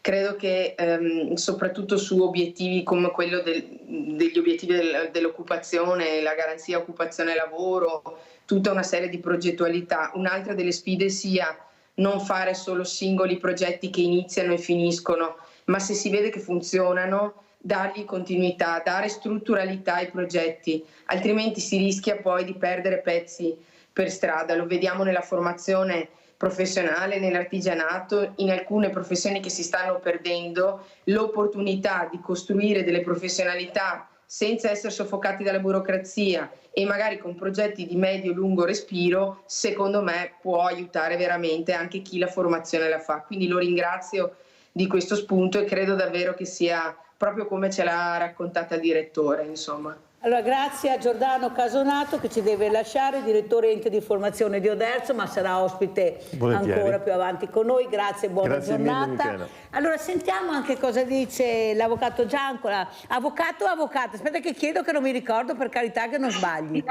Angelica, che così no, ma io devo col suo ruolo, perché è importante questa mattina. Ma qui c'è alcune, se non le chiami avvocata, appunto, si inalberano, per me è uguale, come ti è più comodo. Va bene, allora avvocata, dai, visto che dobbiamo salire la scala come figura femminile, purtroppo, che è ancora molto alta questa scala. Allora, avvocata, quello che però traspare è che nonostante tutti questi telefoni, questo ascolto da parte anche di comunità, di associazioni, ci sono questi uomini che continuano a non sentire, queste donne che hanno paura di parlare perché nonostante i punti di riferimento vive la paura, ecco, mi vergogno, dove vado? Cosa faccio? Si sono fatti dei passi avanti, però non mi sembra che questo codice rosso abbia prodotto quella sicurezza alla donna, ecco, di proteggersi. Ecco, tante denunce, ma poi ancora paura, deve ancora lasciare la casa. Lei sa come la penso, che non dovrebbe essere la donna ma l'uomo di lasciare la casa, lo so che lei è anche d'accordo, penso anche a Luisetto. Ma soprattutto tante panchine, ma c'è ancora il dopo panchina. Ma chi se ne frega della panchina, che ormai sono talmente tante che faccio anche confusione, non capisco mai qual è il colore esatto. Sì, perché fra poco non so. Ecco, è il dopo panchina che manca. Servizi sociali che chiudono alle 13 al venerdì, ma stiamo scherzando? Allora, cosa ci dice, avvocata? È che la situazione non è bella, sai quello che penso, no? Sicuramente noi abbiamo uno strumento magnifico, che è il codice rosso, abbiamo degli strumenti che ci permettono di intervenire abbastanza velocemente, come l'ammonimento al questore, cioè tanti strumenti, tante leggi, però di fatto il numero di donne che comunque ad oggi vengono uccise è troppo alto. Allora e quello che io dico è inutile fare la manifestazione, tante belle parole e poi tu senti il telegiornale e ogni 2 giorni c'è una donna che viene uccisa. Allora, sicuramente ci siamo ancora, il problema più grosso è la difficoltà della donna a denunciare. E hai detto una parola che è magica, no? La paura di, alle volte, spesso, di non essere credute, di essere giudicate. Arrivano da me alcune donne che mi dicono: avvocato, però sa, mi è stato detto, ma perché non hai denunciato prima? Allora, quando una donna già è tanto che decida di parlarne, è molto importante la modalità con cui questa donna viene accolta e come ti poni nei suoi confronti, no? Quindi non giudicare, perché nessuno di noi è nessuno per poterla giudicare, ma ascoltare, soprattutto farle capire che non è sola, ma realmente non lo deve essere. Allora, io da sola non posso fare nulla. L'avvocato, che sia Giancola, che sia Pinco Pallo, può fare in collaborazione con le forze dell'ordine, con le strutture che alla peggio mi accolgono le donne. Ma se ancora ad oggi ci sono delle strutture che non per colpa loro, ma non hanno i posti, oppure tu dici a una donna da collocare, che poi io sono assolutamente d'accordo, che già è traumatico per loro affrontare questo tipo di percorso. Se ci sono dei figli, ovviamente si fanno ancora più problemi per paura delle conseguenze. Trovo che sia assurdo che la donna sia portata fuori di casa con i propri figli. Io porto fuori di casa l'uomo, non la donna, perché le devo stravolgo la vita di questa donna e la vita di questi ragazzi. Quindi già questo lo trovo assurdo. Ma il problema, Mirella, è le tempistiche, cioè vengono fatte delle querele dove, ma l'abbiamo visto, no? Anche casi recenti, dove le denunce sono state fatte, però comunque questa persona ha ucciso.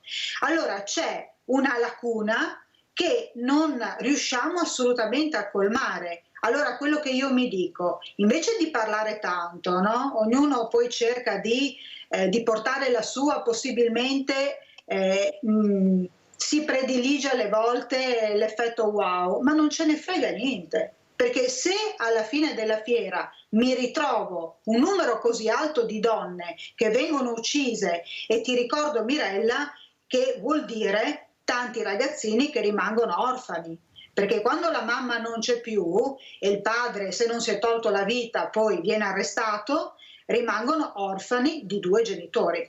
Quindi questo non deve essere dimenticato, perché io conosco alcuni bambini che sono rimasti proprio orfani, sono sì stati dati ai nonni, ma i nonni stanno veramente affrontando delle difficoltà enormi, anche economiche, per gestire questi ragazzini, con tutte poi le difficoltà che prima si diceva, ed è vero, siamo in una società dove è difficile, e io non do tutta la responsabilità ai genitori, no? Perché io posso cercare di essere una buona mamma, però hai detto bene prima, il branco fa tanto.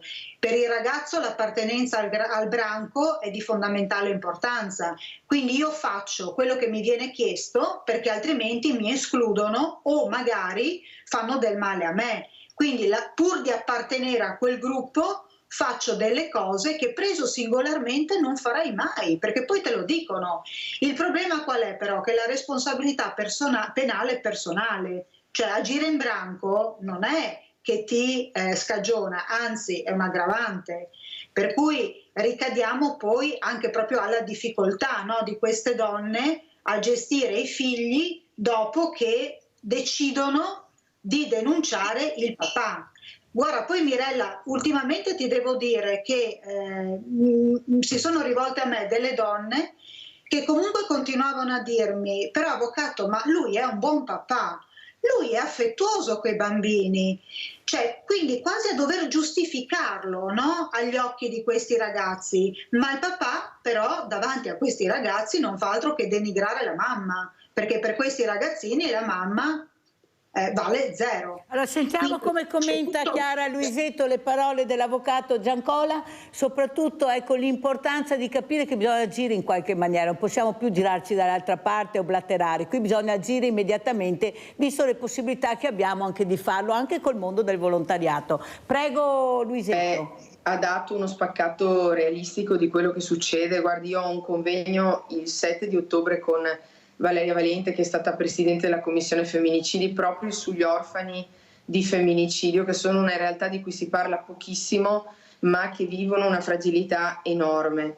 Noi viviamo in una terra in cui abbiamo visto in quest'anno quante vittime di femminicidio ci sono state, solo in quest'anno, non occorre che andiamo tanto indietro nel tempo per capire quanto questo fenomeno sia pesante, e a mio avviso non è la castrazione chimica di cui ho sentito parlare in questi giorni la soluzione. Il tema non è l'incontrollabile impulso sessuale, il tema è il bisogno di controllo sulle donne, il denigrarle al punto da farle sentire nulle anche davanti ai figli, ancora peggio, come diceva l'avvocata, che ringrazio di questa sua di questo suo spaccato approfondimento professionale. Io credo che ci sia moltissimo da fare, non solo sulla formazione, sull'educazione all'affettività fin da piccoli, al rispetto reciproco, ma anche sull'insegnare alle donne un po' alla volta a riconoscere i segnali di fronte ai quali c'è una sola possibilità quando si vedono cose di questo genere: andarsene. E per andarsene però servono che cosa? Risorse. L'indipendenza economica è una delle principali possibilità per uscire di casa, per andarsene. L'abitazione, altro grande problema, una donna che decide di denunciare e uscire di casa perché poi tocca a lei, e io sono d'accordo sia con te che con l'avvocata che dovrebbe essere lui ad uscire, ma quando una donna denuncia e deve andarsene per proteggere se stessa e i figli, ha di fronte una serie di sfide enormi: trovare una casa, trovare un lavoro, magari dovendo accudire figli ancora piccoli e non potendo permettersi di lavorare tutto il giorno per non lasciare i figli chissà dove. Certo, c'è una rete di servizi, ci sono i centri antiviolenza, benedetti, perché per fortuna ci sono, e anzi più ce ne sono, più questo aiuta le donne a denunciare, e viviamo, lo dico tra parentesi, ancora in stallo rispetto alle sorti dell'intesa Stato-Regioni, che ci dovrebbe dire quali criteri sono quelli che devono rispettare i centri, perché l'anno scorso è uscita anche sta cosa, per cui un centro per tenere aperto doveva avere un numero H24 sempre attivo, con una psicologa che risponde anche di notte. Questo ovviamente senza dare i soldi ai centri antiviolenza per farlo, però si sono trovati in grossa difficoltà. Questa intesa è stata sospesa e adesso stiamo cercando di capire che cosa ne sarà al Ministero. Stanno discutendo, il rischio è che chiudano metà dei centri antiviolenza del Veneto, ed è stato denunciato Maurizio, anche da se non noi. mi cade la linea, Luisetto, poi riprendiamo. Vai Maurizio. Prego. Ciao Mirella. Ciao. E buongiorno ai tuoi ospiti, l'avvocato e la signora consigliere. Allora, state toccando un tasto molto dolente. Allora, il discorso è che qua, Mirella, adesso subito incontro in aiuto, ci sono anche, lo sapete, delle famiglie musulmane tra la nostra comunità, no? Ecco. E naturalmente, lo sapete, la religione che è molto diversa dalla nostra. Ci sono dei mariti, quante ne abbiamo sentite, che picchiano le signore, le loro mogli. Come mai le nostre femministe non intervengono anche su quel lato lì? Devo parlare. Io non lo so. Aspetti, Pronto? perché c'è Luisetto. Allora, ci tengo a chiarire una cosa immediatamente. Dati della Regione del Veneto, no? Cose che dice la consigliera Luisetto. Il 71% degli uomini che usano violenza domestica, cioè quindi che picchiano o fanno violenza psicologica o violenza sessuale sulle loro compagne, sono italiani. E sono dati della Regione del Veneto. Vorrei che fosse chiaro, perché la violenza si condanna da qualsiasi nazionalità provenga e da qualsiasi cultura provenga. Luisetto, ha però fatto bene a precisare questa cosa, Luisetto, ha fatto molto bene, perché io continuo a insistere con la mia trasmissione che sarebbe ora che smettessimo di parlare di colore della pelle, ma parlassimo di persone. Allora, le persone, i numeri e le persone, perché finché continuiamo a dividere continuamente e non parlare di persone ma di colori o di religioni, non andiamo da nessuna parte. Non ne usciamo. Non ne usciamo. Allora, per cortesia, cerchiamo di parlare di persone, visto che i dati che abbiamo parlano chiaro. Allora, avvocato, cosa dici in merito a quello che ha detto la Luisetto proprio su questi numeri, che sono numeri molto chiari? Questi sono i numeri. D'accordissimo, mi trovo proprio d'accordissimo, anche perché, vedi Mirella, nel momento in cui tu vivi qua, ovviamente devi rispettare le regole che ci sono qua, nero, giallo, verde, blu. Queste sono le regole, la violenza domestica è reato, c'è un codice rosso con tutta un'altra sfilza di leggi che vanno contro, no, quella che è la violenza, per cui nel momento in cui il reato viene perpetrato qua, tu verrai punito per il reato che hai commesso. Allora, devo correre perché sapete che l'ora è lunga ma vola velocemente. Allora, io chiederei a Luisetto, ma cosa possiamo fare? Invece di guardare il colore politico, cercare di capire tutti assieme cosa possiamo fare per cercare di uscire da questo baratro infernale. Ad esempio, Luisetto, questa mamma che sembra abbia ucciso il figlio quindicenne, ecco, con problemi psichiatrici, sembra almeno quello che abbiamo sentito, che ha questa pistola in casa. No, parliamone. Allora, possibile che nessuno si renda conto che forse, visto questi segnali, c'è qualcuno che dovrebbe controllare e capire cosa c'è all'interno di queste mura domestiche? Perché io sarei anche stanca di sentire brave famiglie, bravi ragazzi, genitori ottimi, cioè all'esterno questa famiglia del Mulino Bianco, mentre all'interno delle mura e delle mura quotidiane c'è una realtà diversa che nessuno va a vedere, Luisetto. Allora io mi domando, ma sti cavoli di servizi sociali cosa fanno? Chi sono? Le pari opportunità, come stanno lavorando nel territorio? Io al Banco Solidale, lo dico tutte le mattine quasi, perché sarei anche stanca di sentire che fanno tutto, non ne ho visto una e siamo a 50 metri di distanza, con gli uffici dentro. Allora non penso che il Banco Solidale mio o di altri siano così lontani dal ruolo che hanno le pari opportunità, questo riempirsi la bocca pari opportunità, ma cosa vuol dire nel 2024? Me lo spiegano? Chi sono? Cosa fanno? Cosa dovrebbero fare? Noi non sappiamo mai niente. Quando li invito, perché io li invito, fanno tutto, ma non è il mio ruolo. Ma allora spiegami qual è il tuo ruolo, perché io sarei anche stanca di vedere che siamo 7.500 associazioni di volontariato e dopo troviamo l'anziano morto in casa perché nessuno conosce, perché c'è la privacy, perché i servizi sociali non danno i numeri di riferimento. Capisci, Luisetto, che dobbiamo cambiare sto registro? Anche se si è all'opposizione, se una cosa non va si fanno le barricate e si dice qui, e si fanno nomi e cognomi su quelli che non vogliono andare avanti, che possono essere consiglieri regionali, assessori, presidente, perché finché stiamo zitti noi non andremo da nessuna parte. Luisetto? Beh, fare questo discorso oggi, che siamo alla vigilia di un cambiamento totale per i servizi sociali, è particolarmente importante, nel senso che la nuova legge di cui sono stata correlatrice e quindi ho cercato anche provare a modificare durante il suo percorso, la nuova legge sugli ambiti territoriali sociali, che non conosce nessuno ma che sarà il centro di un cambiamento totale su come funzionano i servizi sociali, prevede che ogni comune non avrà più per sé la gestione dei servizi sociali, ma saranno messi in comune all'interno di un ambito. Questa legge, che dovrebbe essere una sfida positiva, rischia invece di essere un grosso problema ulteriore, perché è poco finanziata, quindi pochi soldi, ma soprattutto gli ambiti in cui dovrebbero essere messi insieme gli assistenti sociali sono enormi. Pensate solo a Treviso, la legge dice che dovrebbero essere al massimo di 100.000 abitanti,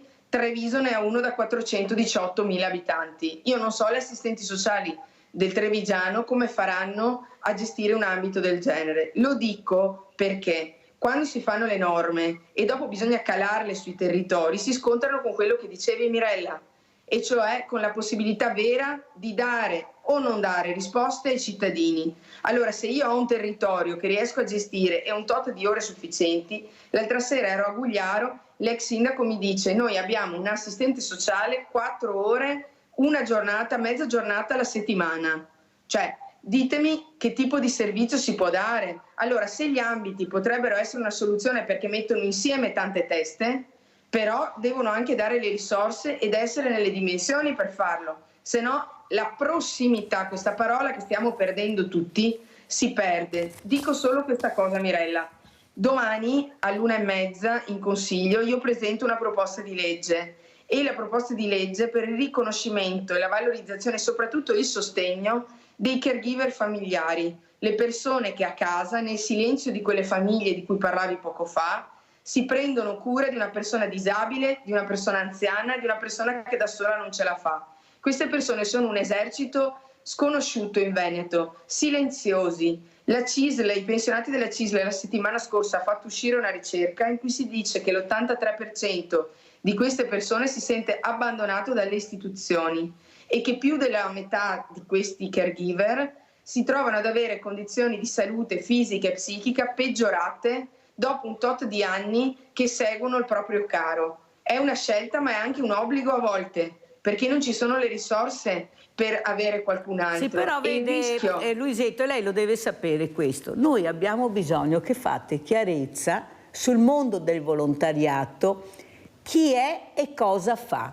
Perché finché tutti facciamo tutto e poi se non fai parte di tavoli politici conosciuti non vai da nessuna parte, oppure non raggiungi il numero di soci, ne hai 7 ma io voglio 10, anche se magari quei 7 sono più competenti di quelli che ne hanno 10, lei capisce che non si va da nessuna parte. Finché abbiamo volontari insieme, lo dico davanti alle telecamere, che dovrebbe essere volontari insieme, ma fanno convegni e risorse su quello che dovrebbero fare altre associazioni, ma il ruolo sarebbe quello di unire il mondo del volontariato, cosa che non avviene perché non ci conosciamo, non ci riuniscono mai, capisce che non andiamo da nessuna parte. Allora, per cortesia, anche in Regione, se fate un po' di chiarezza su questo, ma lo sa che io col dottor Guerini, che è il responsabile dei medici di famiglia, ecco, scriveremo una lettera in Regione per far capire l'importanza del medico di famiglia, di avere i nomi delle associazioni di volontariato che possono aiutare questi medici di famiglia nel momento che il paziente viene dimesso dall'ospedale o a casa da solo, ma lo sa che non ce l'hanno ancora, ma devo essere io che faccio queste cose con persone strapagate che abbiamo e che non si rendono conto che la prima fragilità va dal medico di famiglia, se ce l'ha ancora, prendo a vedere anche se ce l'ha, cioè devo essere io a dire: ma mi scusi dottore, ma non avete un numero? Perché lui ha portato un esempio, il dottor Gorini, di questo paziente dimesso dall'ospedale con un intervento importante che era solo a casa. Al tavolo che lui era seduto aveva associazioni di volontariato che chiudevano il venerdì. E io cosa me ne faccio di voi? Io ho bisogno di un'associazione che H24 dia risposta ai pazienti in base alle necessità. Ma capisce che devo essere io? Distribuite, dico, nelle farmacie, le associazioni, ma i servizi sociali che non danno i nomi per la privacy, non possono dare per la privacy, ma quale privacy? Ma la privacy di cosa sta per del bene della persona? Luisetto, poi sentiamo l'avvocato Giancola.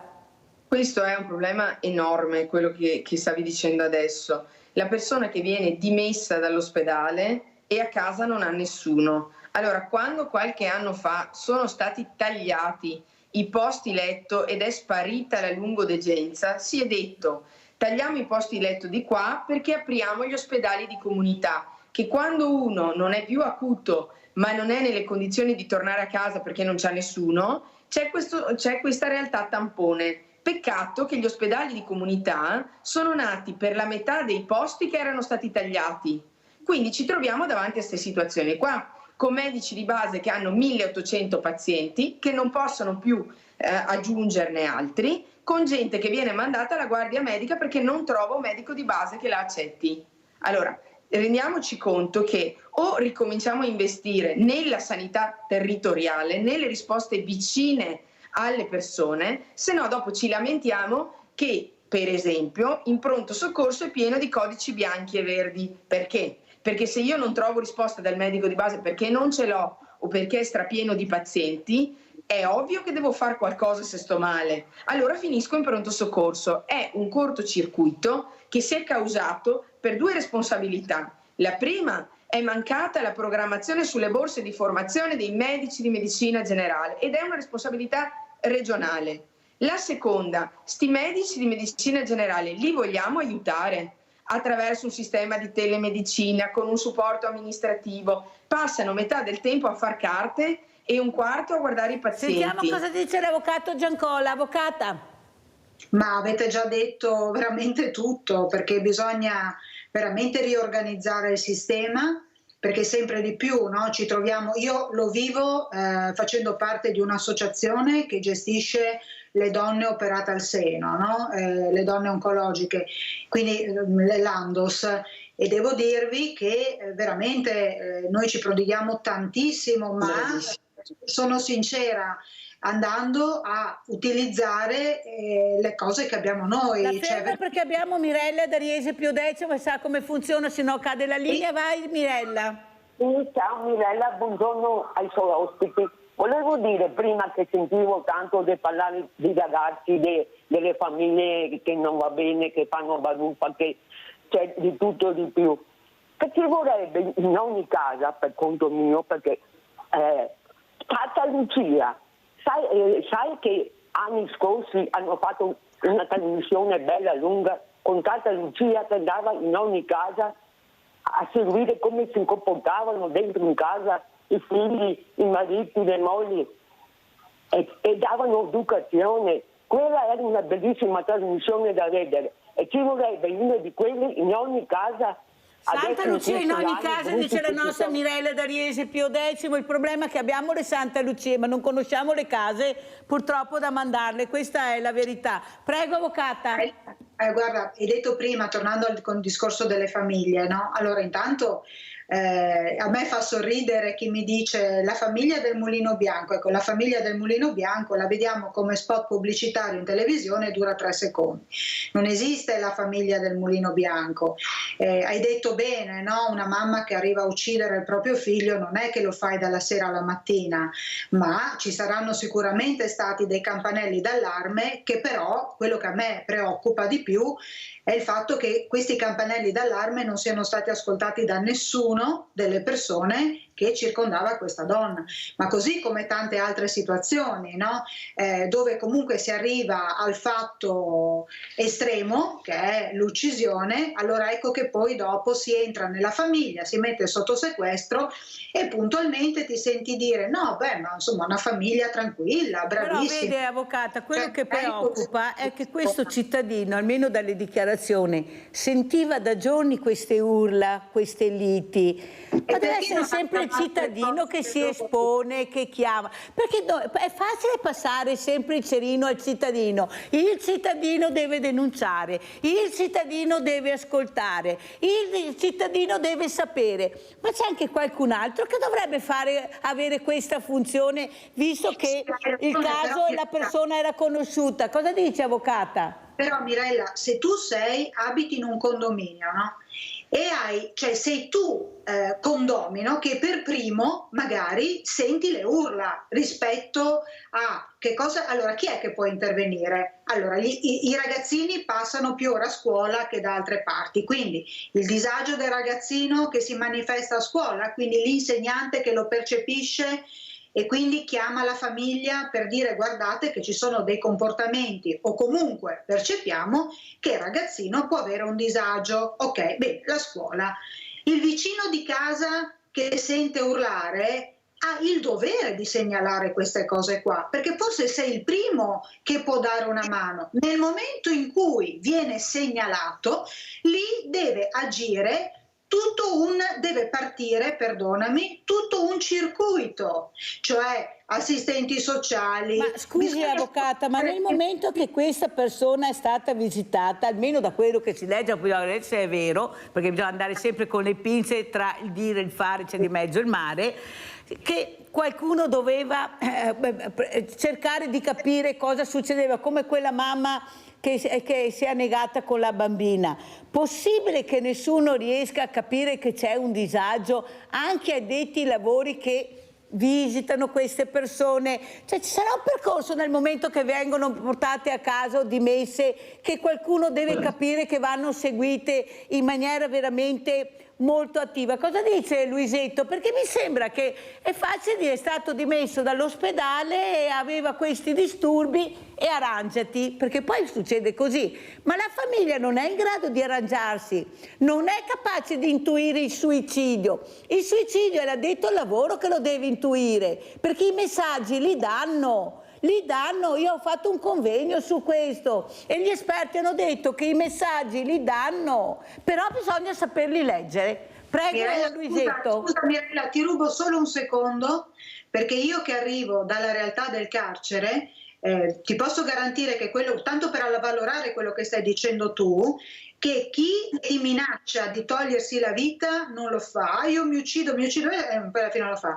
Mentre, e sono le persone più difficili e quindi quelle che devono essere monitorate molto di più, sono quelle che ti danno il segnale che stanno pensando a un suicidio, ma che non te lo dicono. Quindi questo, perdonami se ti interrompo, questo per avvalorare quello che stai dicendo tu, che queste persone nel momento in cui vengono visitate e lasciate devono essere monitorate, non dico H24, ma dare anche gli strumenti alle persone che stanno accanto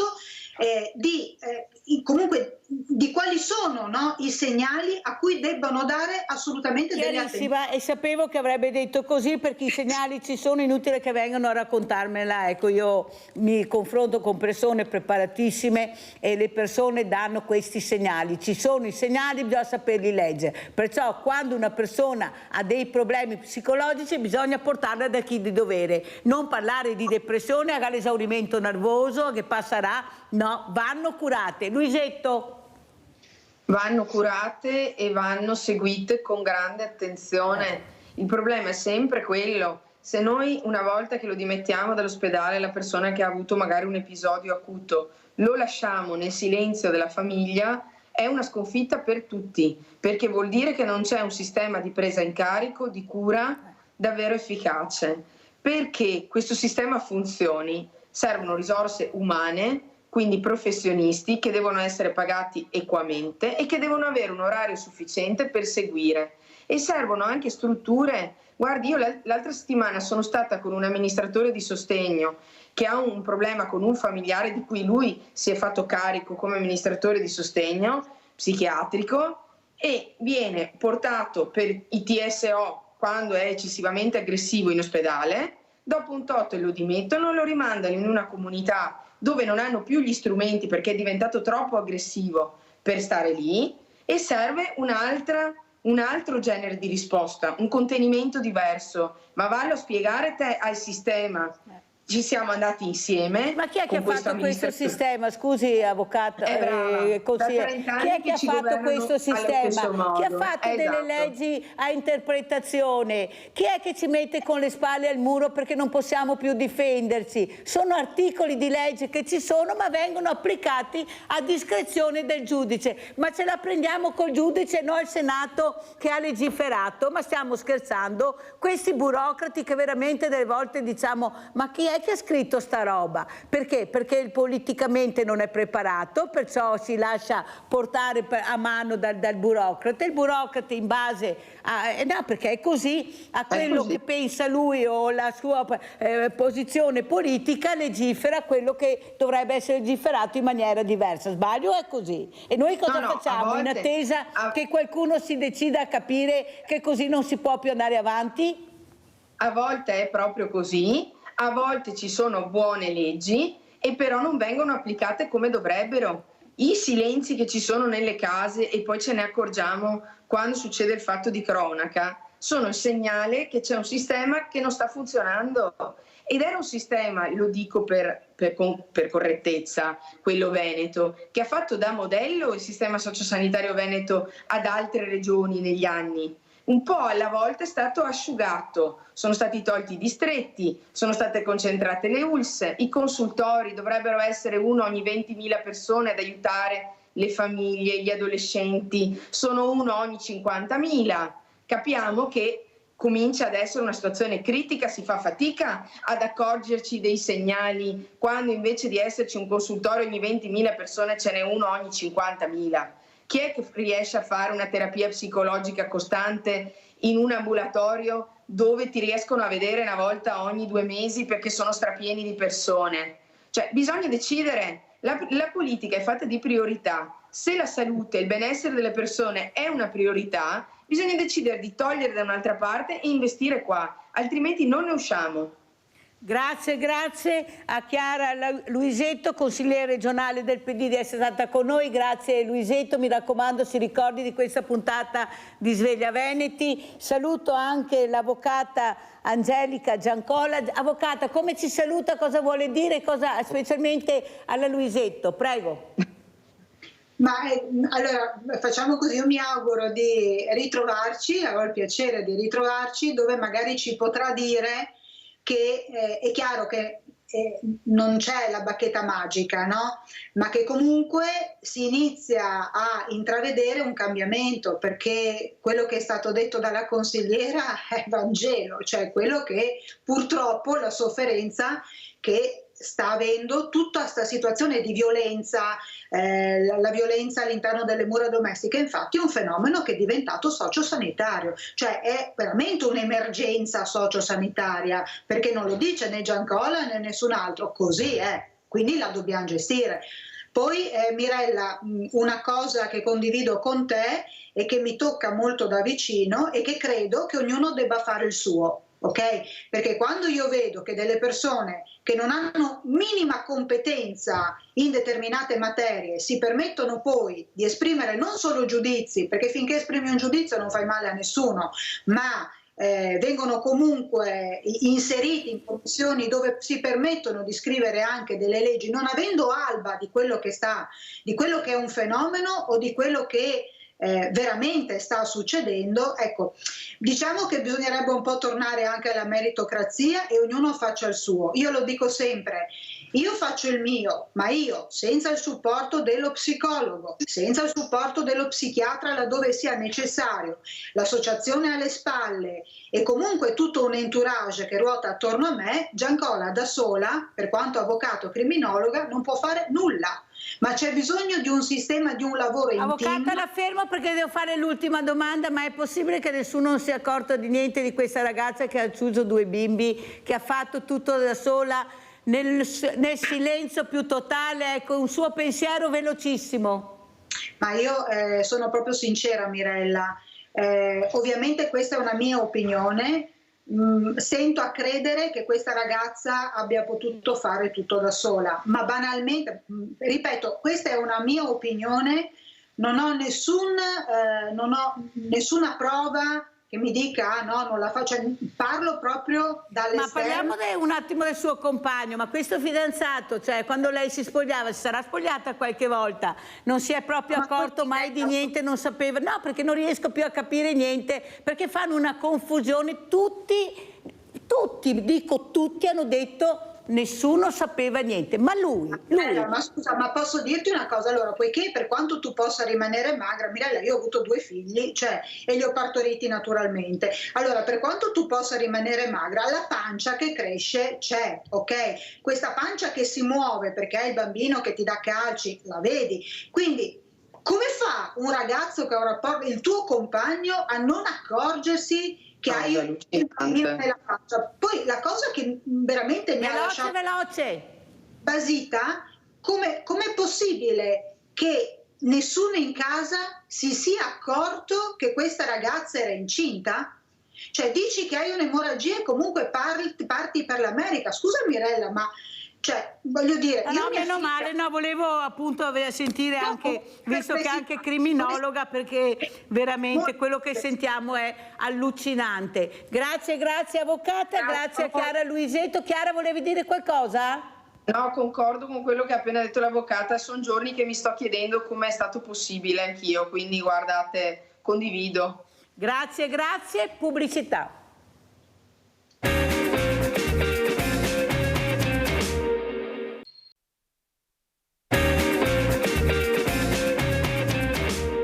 Col sindaco veramente di Motta di Livenza, Arnaldo Piton, di Meduna, scusate, Arnaldo Piton, mi hanno scritto sbagliato. Sindaco, perché lei oggi è qui perché deve dire delle cose importanti, delle cose che veramente qualcuno non sa e che lei vive sulla sua pelle, perché è lei che deve dare risposte a queste persone che hanno bisogno di essere ascoltati, ma quello che ho capito la coperta no, corta, di più. Prego, Sindaco Piton.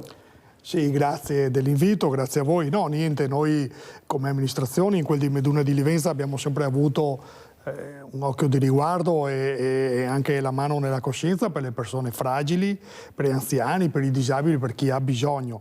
E quindi ci adoperiamo per questo. Noi abbiamo inaugurato in tutta pompa magna una struttura in Via Verdi, gestita dalla GPS cooperativa, che ha investito anche molti soldini in questo. È una struttura che dovrebbe accogliere disabili, persone fragili, una struttura diurna che fa anche attività, tra l'altro. È una struttura che mancava nel nostro territorio, quindi con grosso sforzo siamo riusciti e con coraggio anche di questa cooperativa a riuscire a costruirla, a restaurarla e renderla innovativa e pronta. Però dal 9 marzo siamo ancora che aspettiamo dalla Regione gli accreditamenti che sono quelli che servono a questa... Da quanto? Dal 9 marzo, praticamente da quando abbiamo fatto l'inaugurazione di questa struttura, e l'ha chiusa. Chiaramente la cooperativa paga il mutuo per aver investito questi soldi e qui ecco, con un pizzico di delusione, anche molta rabbia, sono abbastanza arrabbiato perché dico vabbè la burocrazia, però quando si parla di persone che hanno difficoltà, famiglie in difficoltà, persone fragili, disabili, questa cosa qua dovrebbe avere almeno un corridoio prioritario, perché dico le cose sono praticamente fatte, mancano solo questo cavillo per dire incominciate. Riceviamo anche diverse telefonate di famiglie che ci chiedono: sindaco, là quando è che aprite, che ne abbiamo bisogno, e ancora oggi sono quasi 6 mesi, non riusciamo a avere notizie. Questo un po' imbarazzante ma anche triste, mi dispiace, insomma, ecco. Spero che si muovino qualcosa, chi per esso si dia una mossa e riusciamo a dare aiuto a queste persone. Senta, Sindaco Piton, non è che la politica, anche quella locale, provinciale, regionale, sia tutta concentrata sulle elezioni che sono in essere? Perché ricordiamo che adesso verranno eletti i consiglieri provinciali, dei sindaci, giusto? Sì. Abbiamo le regionali il prossimo anno. Non le sembra che i problemi dei cittadini siano stati molto accantonati e si tende a guardare quello che veramente porterà visibilità, numeri ai vari politici di turno? Perché non è possibile che ci sia un silenzio totale proprio sulle fragilità.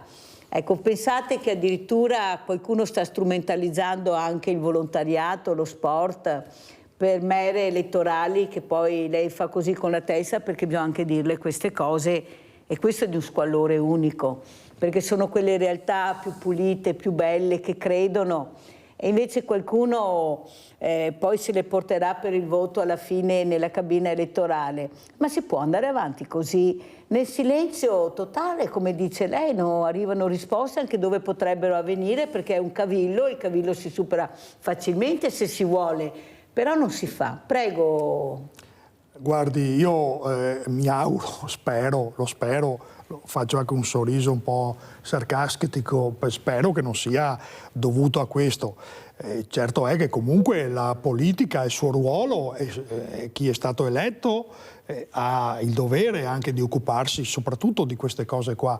Quindi spero e mi auguro che non sia così. Se c'è un problema di burocrazia, ripeto, dobbiamo trovare un corridoio particolare che bypassi questa cosa qua e dare delle priorità. Queste sono delle priorità che vanno prese subito in mano, subito. Allora abbiamo Nadia da Treviso. Ciao Nadia. Ciao Mirella, buongiorno al tuo ospite. Buongiorno. Niente, volevo dire, stamattina è da un'ora più che cerco di contattare il mio medico di famiglia. Adesso mi vesto, prendo la macchina e vado là, perché non si riesce. Allora, e dopo un'altra cosa, mio marito è da 15 anni che prende una medicina anticoagulante ordinata dal cardiologo e col piano terapeutico.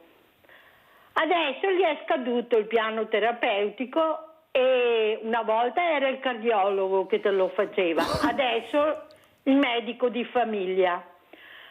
Praticamente sono andata a prendere le medicine in farmacia, perché le devi ordinare, è tutto un procedimento, e mi trovo che non mi danno più l'originale, mi danno il generico. Se voglio l'originale devo aggiungere 60 euro al mese, perché le pastiglie sono 60 e una scatola dura un mese.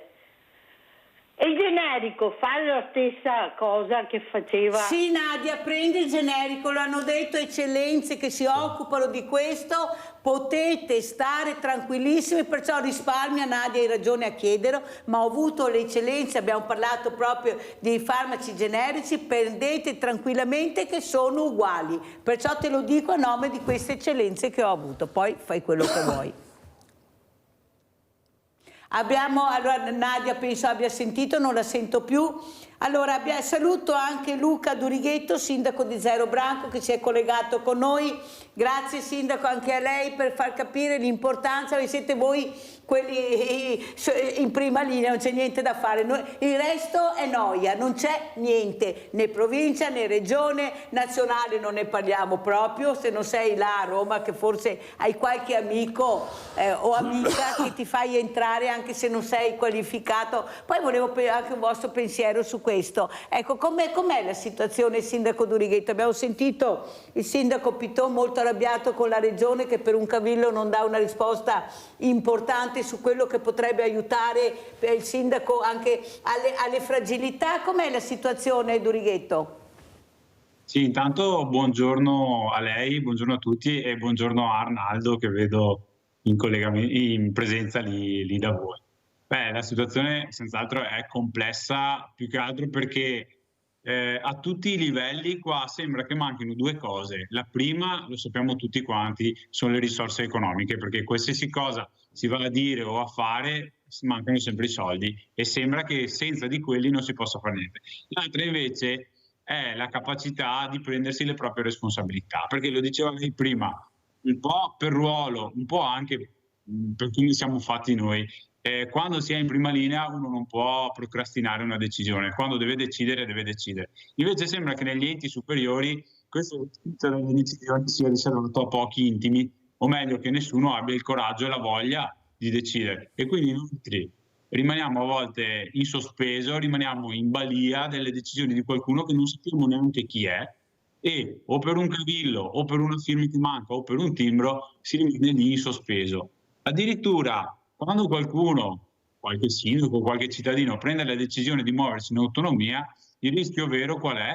È quello di essere o denunciato o addirittura che gli si dica che ha sbagliato a fare quello che doveva fare. Però effettivamente non possiamo rimanere qua inermi e in attesa di qualcuno che decida per noi. C'è necessità di un cambio di passo da parte di tutti quanti e partire prima di tutto dai comuni laddove questa cosa non avviene, ma come dicevate voi dagli organi superiori, regione, governo, Europa e tutti gli altri. Senta però, sindaco Durighetto, lo dico anche al sindaco Piton di Meduna di Livenza, ma non è che c'è ancora più confusione se parliamo di ambiti territoriali? Questi soldi che verranno gestiti da chi? Chi parteciperà a questi ambiti territoriali? Avremo sempre le associazioni e i presidenti amici degli amici e tutto il resto è noia. Perché io sono molto preoccupata, sa Durighetto, lo dico anche a Piton, che non è mica possibile continuare così col mondo del volontariato, ecco, a essere esclusi perché non fai parte dei cerchi magici. Se io sono regolarmente iscritta, io ho il dovere e soprattutto devo avere la sicurezza di partecipare e di parlare attorno a questi tavoli. Non che ci siano i soliti noti che decidono pochi sulla testa di molti tenuti all'oscuro. Sentiamo Durighetto e poi Piton. A riguardo credo che forse nessuno, neanche dei sindaci, abbia ben chiaro come funzioneranno in maniera definita gli ambiti e soprattutto purtroppo una volta di più quando le riforme vengono decise dall'alto senza avere invece una capacità di mediazione e di comprensione su quelle che sono le esigenze dei territori e meglio ancora, come diceva lei, delle persone che poi si spendono in prima persona con le proprie energie e con la propria buona volontà nel territorio stesso.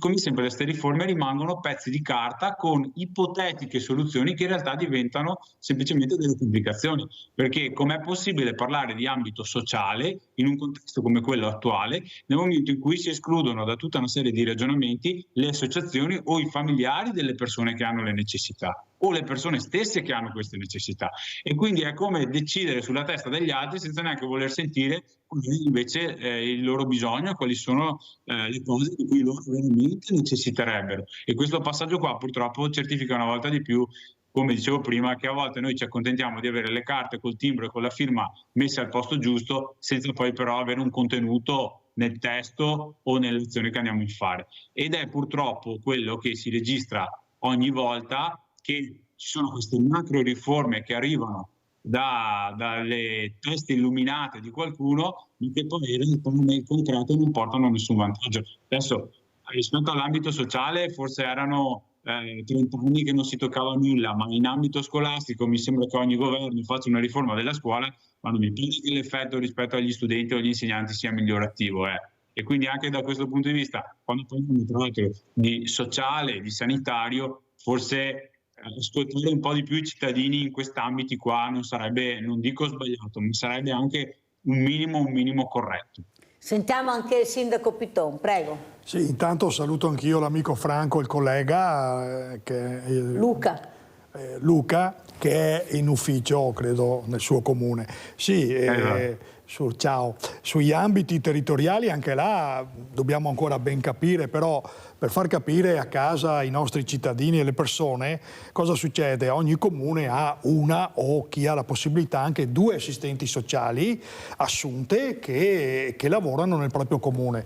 Ad esempio anch'io ho la mia assistente sociale che è preoccupata per questa modifica che sarà regionale, no? Cosa vuol dire? Vuol dire che noi abbiamo un assistente sociale che conosce bene il territorio, conosce le persone che ne hanno bisogno, le persone fragili, e quindi si muove anche in base alla conoscenza. E quindi immagino, se oggi ho la mia dottoressa, magari domani ne ho un'altra o me ne mandano un'altra di un qualsiasi altro paese e si siede in municipio a Meduna, si trova dei incartamenti, delle cose con dei nomi delle persone che però fatica a conoscere le fragilità e di cosa hanno bisogno, mentre chi lavora da anni là conosce perfettamente bene. Insomma, ecco, questo è un primo pericolo che ho sollevato. Dopodiché, tornando al discorso che allontaniamo gli enti locali dai comuni, dal cittadino, lo abbiamo incominciato con la riforma del Rio, svuotando la provincia di Treviso. Noi avevamo una provincia di Treviso che era straordinariamente bella, preparata, aveva anche SCEI, si autogestiva, poi abbiamo dovuto svuotarla e dar molti soldi alla regione, e quindi si occupa un po' di scuole e quello che può con un po' di viabilità con le poche risorse che gli ha dato. Quindi abbiamo allontanato ancora gli enti dai cittadini, Ma mi dai scusi, comuni. questi enti non è che siano diventati, sono enti pubblici, degli enti invece dove anche le associazioni non sono molto ascoltate, perché c'è sempre un giro politico che gira. Adesso ci saranno le nuove elezioni, ma io penso che un ente pubblico dovrebbe essere pubblico e non essere gestito da segretari o da dirigenti. Dovrebbero avere delle funzioni importanti il presidente e l'entourage. Prego. Sì, anche là io quando ci sono tanti carrozzoni sono contrario. Certo che ci sono enti anche che funzionano bene, che danno servizi ai propri cittadini, ma anche là la nomina di chi poi va a governare, che può essere il segretario o che può essere il presidente di questo ente, va scelto con meritocrazia e non perché magari è l'amico dell'amico o perché è quello che ha più riscontro. Va scelto la pensa che, lo dico anche a Durighetto, devo chiudere perché sapete che la puntata è veloce, che forse questi presidenti hanno troppe mansioni, hanno troppe responsabilità anche di altre cose e perciò sono figure che vedi poco. Intanto è vero che voi sindaci dite non riusciamo neanche più ad andare a casa, non respiriamo neanche più perché se dovessimo fare tutto il lavoro staremo là anche di notte. Se invece che certi sindaci che ricoprono queste istituzioni abbiano troppi incarichi, cioè non riesco a capire come funziona la politica, le segreterie politiche che danno questi incarichi a una persona invece di distribuirle, perché persone competenti penso che ce ne siano in giro, almeno mi risulta così. Sindaco Durighetto, cosa dice? Perché concentrarli su un'unica persona che ha già veramente delle responsabilità importanti? Sì, a riguardo, come diceva il collega Arnaldo prima, l'INCO, la riforma del Rio, che partiva da un'idea forse che non era così sbagliata per come l'abbiamo vissuto un po' tutti, cioè che ci fossero troppi enti che decidessero sulla stessa cosa, e quindi la decisione ci metteva il doppio del tempo perché tutti dovevano dire la propria. In realtà questo ha portato al fatto, come sollevava giustamente lei, che chi doveva sedere lì per decidere non contava più nulla, contavano molto di più i funzionari, i segretari, i dirigenti, e quindi non avevano probabilmente nessun interesse rispetto ad alcuni ambiti sociali, ad alcuni aspetti che per loro erano magari non di rilevanza primaria rispetto alla mission, come si suol dire, della provincia. E questo ha portato a cosa? Ha portato ad avere dei presidenti che purtroppo dovevano essere scelti tra i sindaci e quindi effettivamente già oberati da incarichi e da mansioni di importanza primaria. E la conseguenza qual è? È che nel momento in cui ti trovi a dover fare 2 o 3 cose non riesci a farle bene. Mi auguro che se davvero si dovesse ritornare a una provincia con elezioni da parte dei cittadini, questo possa avvenire mettendo lì persone che siano le più competenti, le più preparate e le più disponibili possibili. Io mi approfitto un attimo per dire una cosa: già 3-4 anni fa, io pur non avendo nessuna tessera di partito in tasca, ho chiesto alle segreterie dei principali partiti di un incontro veloce per dire: possiamo prendere, visto che dobbiamo scegliere tra i sindaci, i migliori sindaci di qualsiasi partito essi siano, e li mettiamo lì e cerchiamo di fare in modo che questa provincia possa un po' alla volta tornare ad essere un punto di riferimento per i cittadini, non per gli amministratori, perché avere un punto di riferimento per gli amministratori va benissimo, ma non è sufficiente. La provincia ha una responsabilità prima di tutto sui cittadini, non sui sindaci o sugli amministratori, e questo passaggio qua purtroppo allora non è avvenuto. Mi auguro che eventualmente col ritorno con l'elezione diretta da parte dei cittadini, almeno lì si possano scegliere persone capaci e competenti, ma che abbiano quella e quel solo impegno, non altri 3 o 4 ruoli determinati purtroppo dalle segreterie dei partiti. Sì, sono perfettamente d'accordo, è quello che dicevamo prima, ci vuole meritocrazia e scegliere le persone per le proprie capacità e competenze, insomma, anche se posso dire anche un po' di amore e di passione per il proprio territorio, che vedo che negli ultimi anni questa cosa un po' svanisce, no? Perché stiamo sfilacciando anche questa cosa, ci vuole un patrimonio e amore per il proprio territorio e rispetto lo torno a dire, per le persone più fragili. Ma lo dico anche a Durighetto, ma non pensate che questa politica attuale, ma anche non quella ultima, ma anche quella recente, visto proprio l'incompetenza della politica, ha delegato troppo ai dirigenti? Cioè, se un dirigente non firma, il sindaco non va da nessuna parte.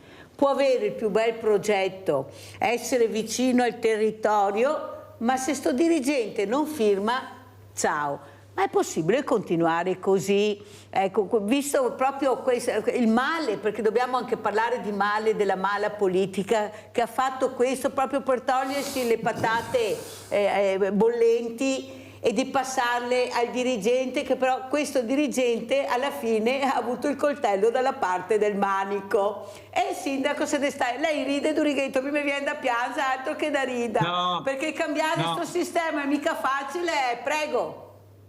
No, a me viene in mente un esempio sciocco, ma è come se in una famiglia con 4 figli ce n'è uno che non ha voglia di studiare e vengono puniti tutti e 4 i figli, perché in sostanza questo è successo. Per qualche amministratore pubblico che ha sbagliato in passato, abbiamo avuto esempi eclatanti dai presidenti del Consiglio ISO, quindi non stiamo parlando per forza di sindachetti, ma stiamo parlando purtroppo ad altissimo livello. Però purtroppo si è deciso di prendere una strada nella quale il potere decisionale è stato trasferito ai dirigenti, ai tecnici e ai funzionari, che se da un certo punto di vista doveva garantire lo Stato rispetto alla correttezza delle scelte, delle decisioni e sul fatto che la meritocrazia funzionasse, che non ci fossero più le tangenti, eccetera, in realtà si è dimostrato anche in questo caso assolutamente non funzionale e non funzionante. Insomma, credo che la vicenda delle tangenti del Mose sia emblematica. Quando è stato detto che i politici venivano sì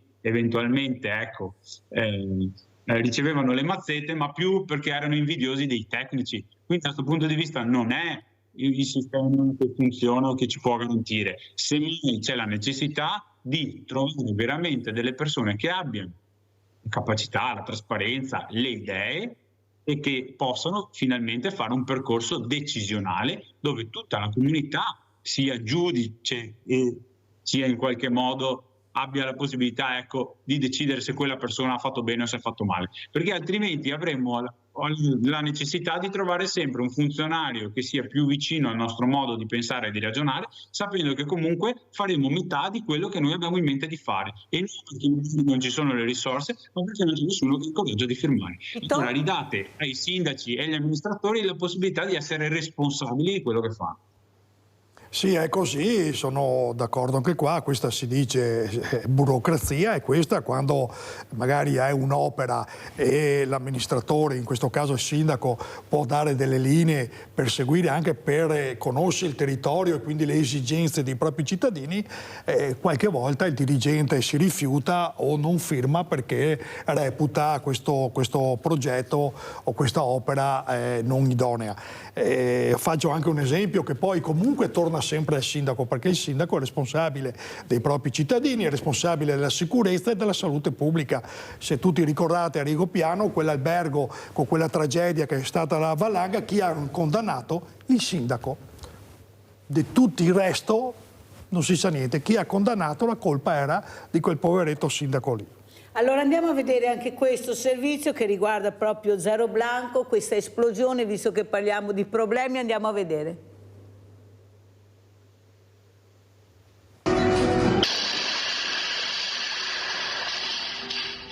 La deflagrazione è potentissima quando sono le 3:20 nel cuore della notte in questo distributore Eni in via Kennedy, a poche centinaia di metri in linea d'aria dal centro di Zero Branco. La tecnica utilizzata è quella della marmotta, ovvero un ordigno artigianale costituito da una lastra di ferro con fissato un congegno esplosivo che viene infilato a forza nella fenditura solitamente destinata all'emissione delle banconote, in questo caso la colonnina dell'automatico. Così ha fatto il ladro, sorpreso anche dalle telecamere, che però evidentemente ha fatto male i conti, perché buona parte del bottino è andato in fumo, banconote come coriandoli, 200 massimo 300 gli euro asportati. Un colpo violento nelle modalità, anzi violentissimo, ma alquanto maldestro nell'esecuzione. Dalle telecamere sembrerebbe che l'uomo incappucciato, ma con il viso parzialmente scoperto, abbia armeggiato diversi minuti prima di venirne a capo. Di certo resta la devastazione. L'esplosione è stata così potente che la cassa ha squarciato la colonna dell'antincendio, pezzi sono finiti anche nella vicina vetrata, danneggiata pesantemente la copertura della stazione che è stata così transennata. Il giovane Vasile è arrivato al lavoro nel bar dell'impianto alle 6 del mattino. A quanto pare sì, è stato molto potente, sì, per fare un danno del genere. Si vede che dall'esplosione sono volati pezzi dappertutto. Sì. Probabilmente il ladro è entrato in azione dai campi e ha operato in solitaria, ma non si esclude possa essere stato raggiunto da un complice che lo ha aiutato nella fuga. Sull'episodio stanno indagando i carabinieri che hanno raccolto in giornata le denunce di proprietario e gestore dell'impianto. Al setaccio ancora le telecamere. Tra clienti e avventori serpeggiano rabbia e preoccupazione. È gravissimo, no grave, perché quando chi ciappa qualche duni che vuole più bene ancora serve dare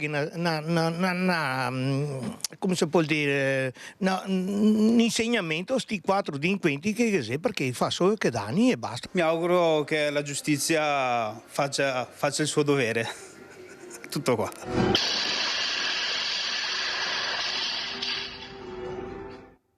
Allora, prima di farlo commentare dal sindaco Durighetto, che ha vissuto in prima persona purtroppo queste cose incredibili, ho visto il nostro Piton Basito, non sapeva di questo, perciò è giusto anche far capire ai sindaci che il pericolo è dietro l'angolo in qualsiasi posto, in qualsiasi momento. Ecco, cosa vuole dire avendo visto questo servizio, avendo sentito queste persone di buonsenso e dico basta, non ne possiamo più di questa gente? Sì, è una vergogna perché il nord-est, il paese nostro, fino a qualche anno fa era veramente un'isola felice. Se ricordo i miei genitori dormivano con le porte aperte, adesso ci vogliono le sbranghe e l'antifurto. E purtroppo è un male. Qua i giudici devono metterci le mani nella coscienza e anche applicare le leggi e molte volte non lo fanno in maniera così blanda, tant'è che trovi delinquenti, è successo anche noi nella nostra zona, dei furti di gasolio importante e prendono queste persone e poi le forze dell'ordine si trovano costretti a rilasciarli. Questi qua col sorriso in bocca escono e ritornano a delinquere. Qui ci vuole fermezza e rispetto delle regole perché sennò non ne possiamo più. E guardate che il rispetto delle regole è sinonimo di democrazia di un paese civile, perché sennò andiamo a rotoli. Durighetto?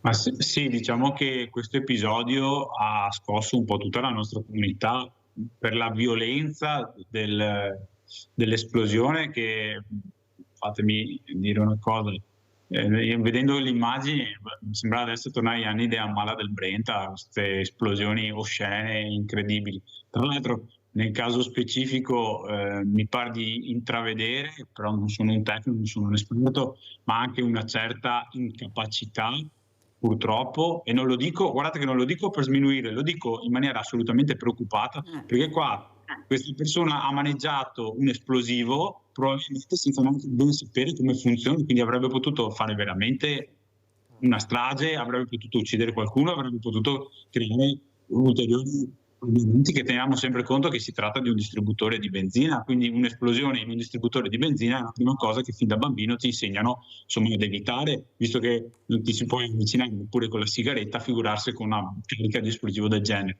E la cosa che sicuramente lascia un po' tutti perplessi è il fatto che episodi come questi possano accadere in paesetti come può essere io, ma qua in provincia di Treviso, dove effettivamente, come diceva Arnaldo, la percezione è sempre stata quella di un'isola felice, dove evidentemente c'è la necessità di stringere ancora di più le maglie della sicurezza e dove sicuramente qualcuno deve mettersi una mano sulla coscienza e iniziare a dire non ci sono proprio reati minori per i quali possiamo essere superficiali, non tanto magari nelle decisioni, ma anche nella realizzazione delle norme e nell'applicazione delle stesse, perché non è pensabile che una persona del genere possa, una volta preso, con qualche esagero, qualche mese, essere di nuovo fuori a piede libero o con il rischio che sia liberata subito, proprio perché qui stiamo parlando di una persona che evidentemente ha avuto accesso a tutta una serie di materiali che avrebbero potuto essere molto più pericolosi negli effetti. Senta Durighetto, lo dico a lei come sindaco, lo dico anche a Piton, ma lo dico a tutti i sindaci, gli onorevoli, i senatori, gli assessori che vengono in trasmissione. Non è il caso che cominciamo ad agire noi cercando di portare delle proposte importanti. Allora io ne ho fatto prima, avevo la Chiara Luisetto, consigliere regionale del PD. Allora, siccome ho avuto un esempio molto positivo di una ragazza su per le righe, ma proprio sopra le righe, terribile di più, l'abbiamo mandata in Africa. Andata in Africa, è stata via 3 mesi, 4 mesi mi sembra. Beh, lei è ritornata un'altra persona, tanto è vero che le ho fatto fare addirittura la Madonna, il presepe vivente, lo dicevo anche prima. Non è che forse invece di mandarli in comunità, di mandarli in situazioni che poi con questa ragazza non si risolveva niente, anzi diventava sempre più terribile, famiglia non esisteva perché aveva preso la situazione in mano, compagnie non ne parliamo, che mandiamo quelli che fanno le cose gravi, dico, non quelli che si possono recuperare anche qua, quelli che veramente non riescono a capire le regole, li mandiamo un po' di meno, paghiamo noi l'aereo, visto che paghiamo la comunità, e li mandiamo a vedere dove non c'è niente, naturalmente accompagnati, visto che li abbiamo, e li paghiamo fior di psicologi, abbiamo preti, abbiamo di tutto e di più, volontariato anche là. Non è il caso che cominciamo a prenderli e portarli via, non lasciarli qua, dove tornano a casa, poi hanno la stessa situazione familiare, vanno con gli stessi amici. Riusciamo a fare un percorso lontano in maniera che ci rileviamo per un po' di tempo dai piedi. Allora qualcuno ha detto, ma i genitori non vogliono, non accetteranno mai questo. Ma i genitori sono obbligati a mandarlo in comunità, o sbaglio? E non sono di sicuro loro che devono decidere la comunità dove deve andare a fare il percorso questo figlio. Cosa ne pensate? Perché io questa proposta la porterò avanti, visto i risultati che abbiamo anche avuto noi che facciamo questi percorsi. Allora, sentiamo Piton.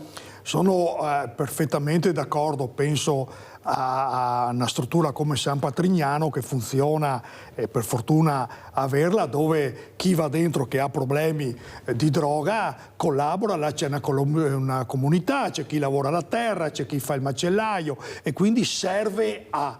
E andiamo alle carceri, anche se qualche parlamentare dice che abbiamo le carceri razziste, beh insomma qua Fantozzi direbbe una cagata pazzesca veramente sentire queste robe qua da un europarlamentare. Dico, fateli lavorare, portateli fuori dal carcere, li accompagniamo magari lungo le rive del Piave, tagliamo i rami, puliamo le rive. Facciamoli lavorare, andiamo avanti, sentiamo Durighetto. Durighetto cosa dice? Sicuramente abbiamo capito che il sistema attuale non funziona, cioè non va, non funziona proprio. E quindi ipotesi come quella che faceva lei, ma anche quello che diceva Arnaldo adesso, effettivamente, perché non provarle? Cioè, a questo punto le abbiamo provate tutte e abbiamo visto che non funzionano. Servono esperienze sicuramente forti, esperienze anche fisicamente e umanamente tangibili. E evidentemente noi non siamo stati in grado di dare, o i genitori di quei ragazzi non sono stati in grado di dare prima. Adesso purtroppo alcune situazioni, come diceva lei, non sono più recuperabili. Nel caso specifico, ripeto, chi ha fatto quel gesto al distributore qua nel mio territorio?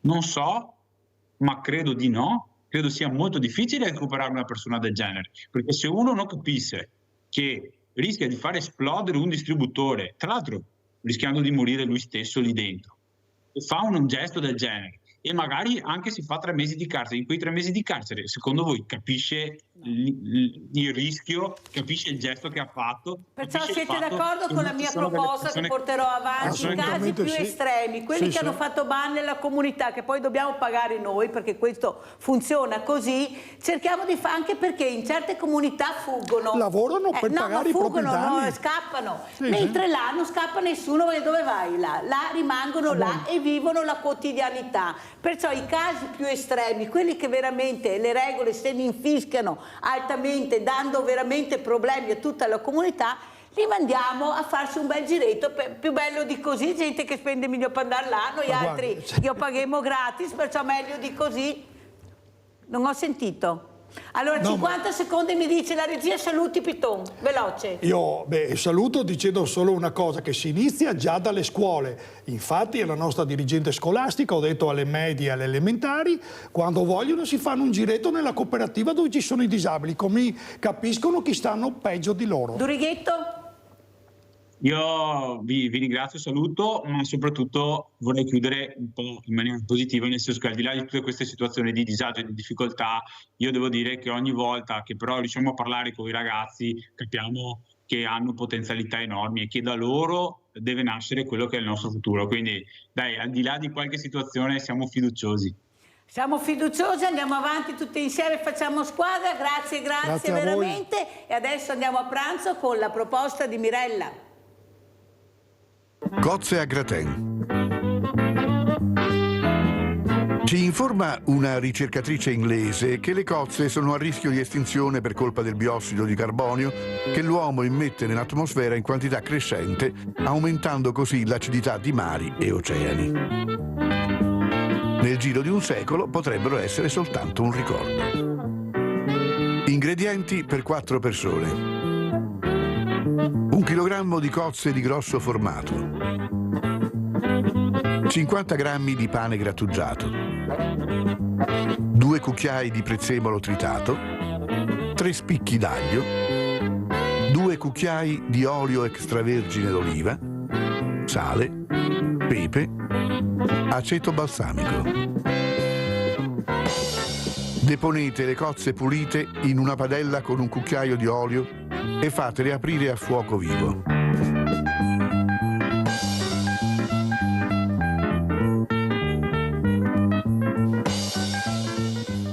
Ungete un tegame da forno e sistemate le cozze formando un solo strato. Mescolate in una ciotola pan grattato, prezzemolo, aglio, un po' di sale, un po' di pepe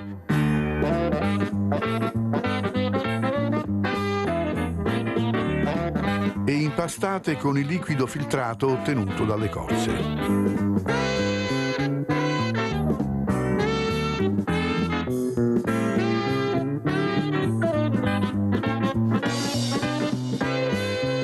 Distribuite il composto sulle cozze. Irrorate le cozze con l'olio rimasto. Mettete in forno già caldo a 180 gradi per 5 minuti. Prima di servire, versate su ciascuna cozza una goccia di aceto balsamico. Servite e buon appetito!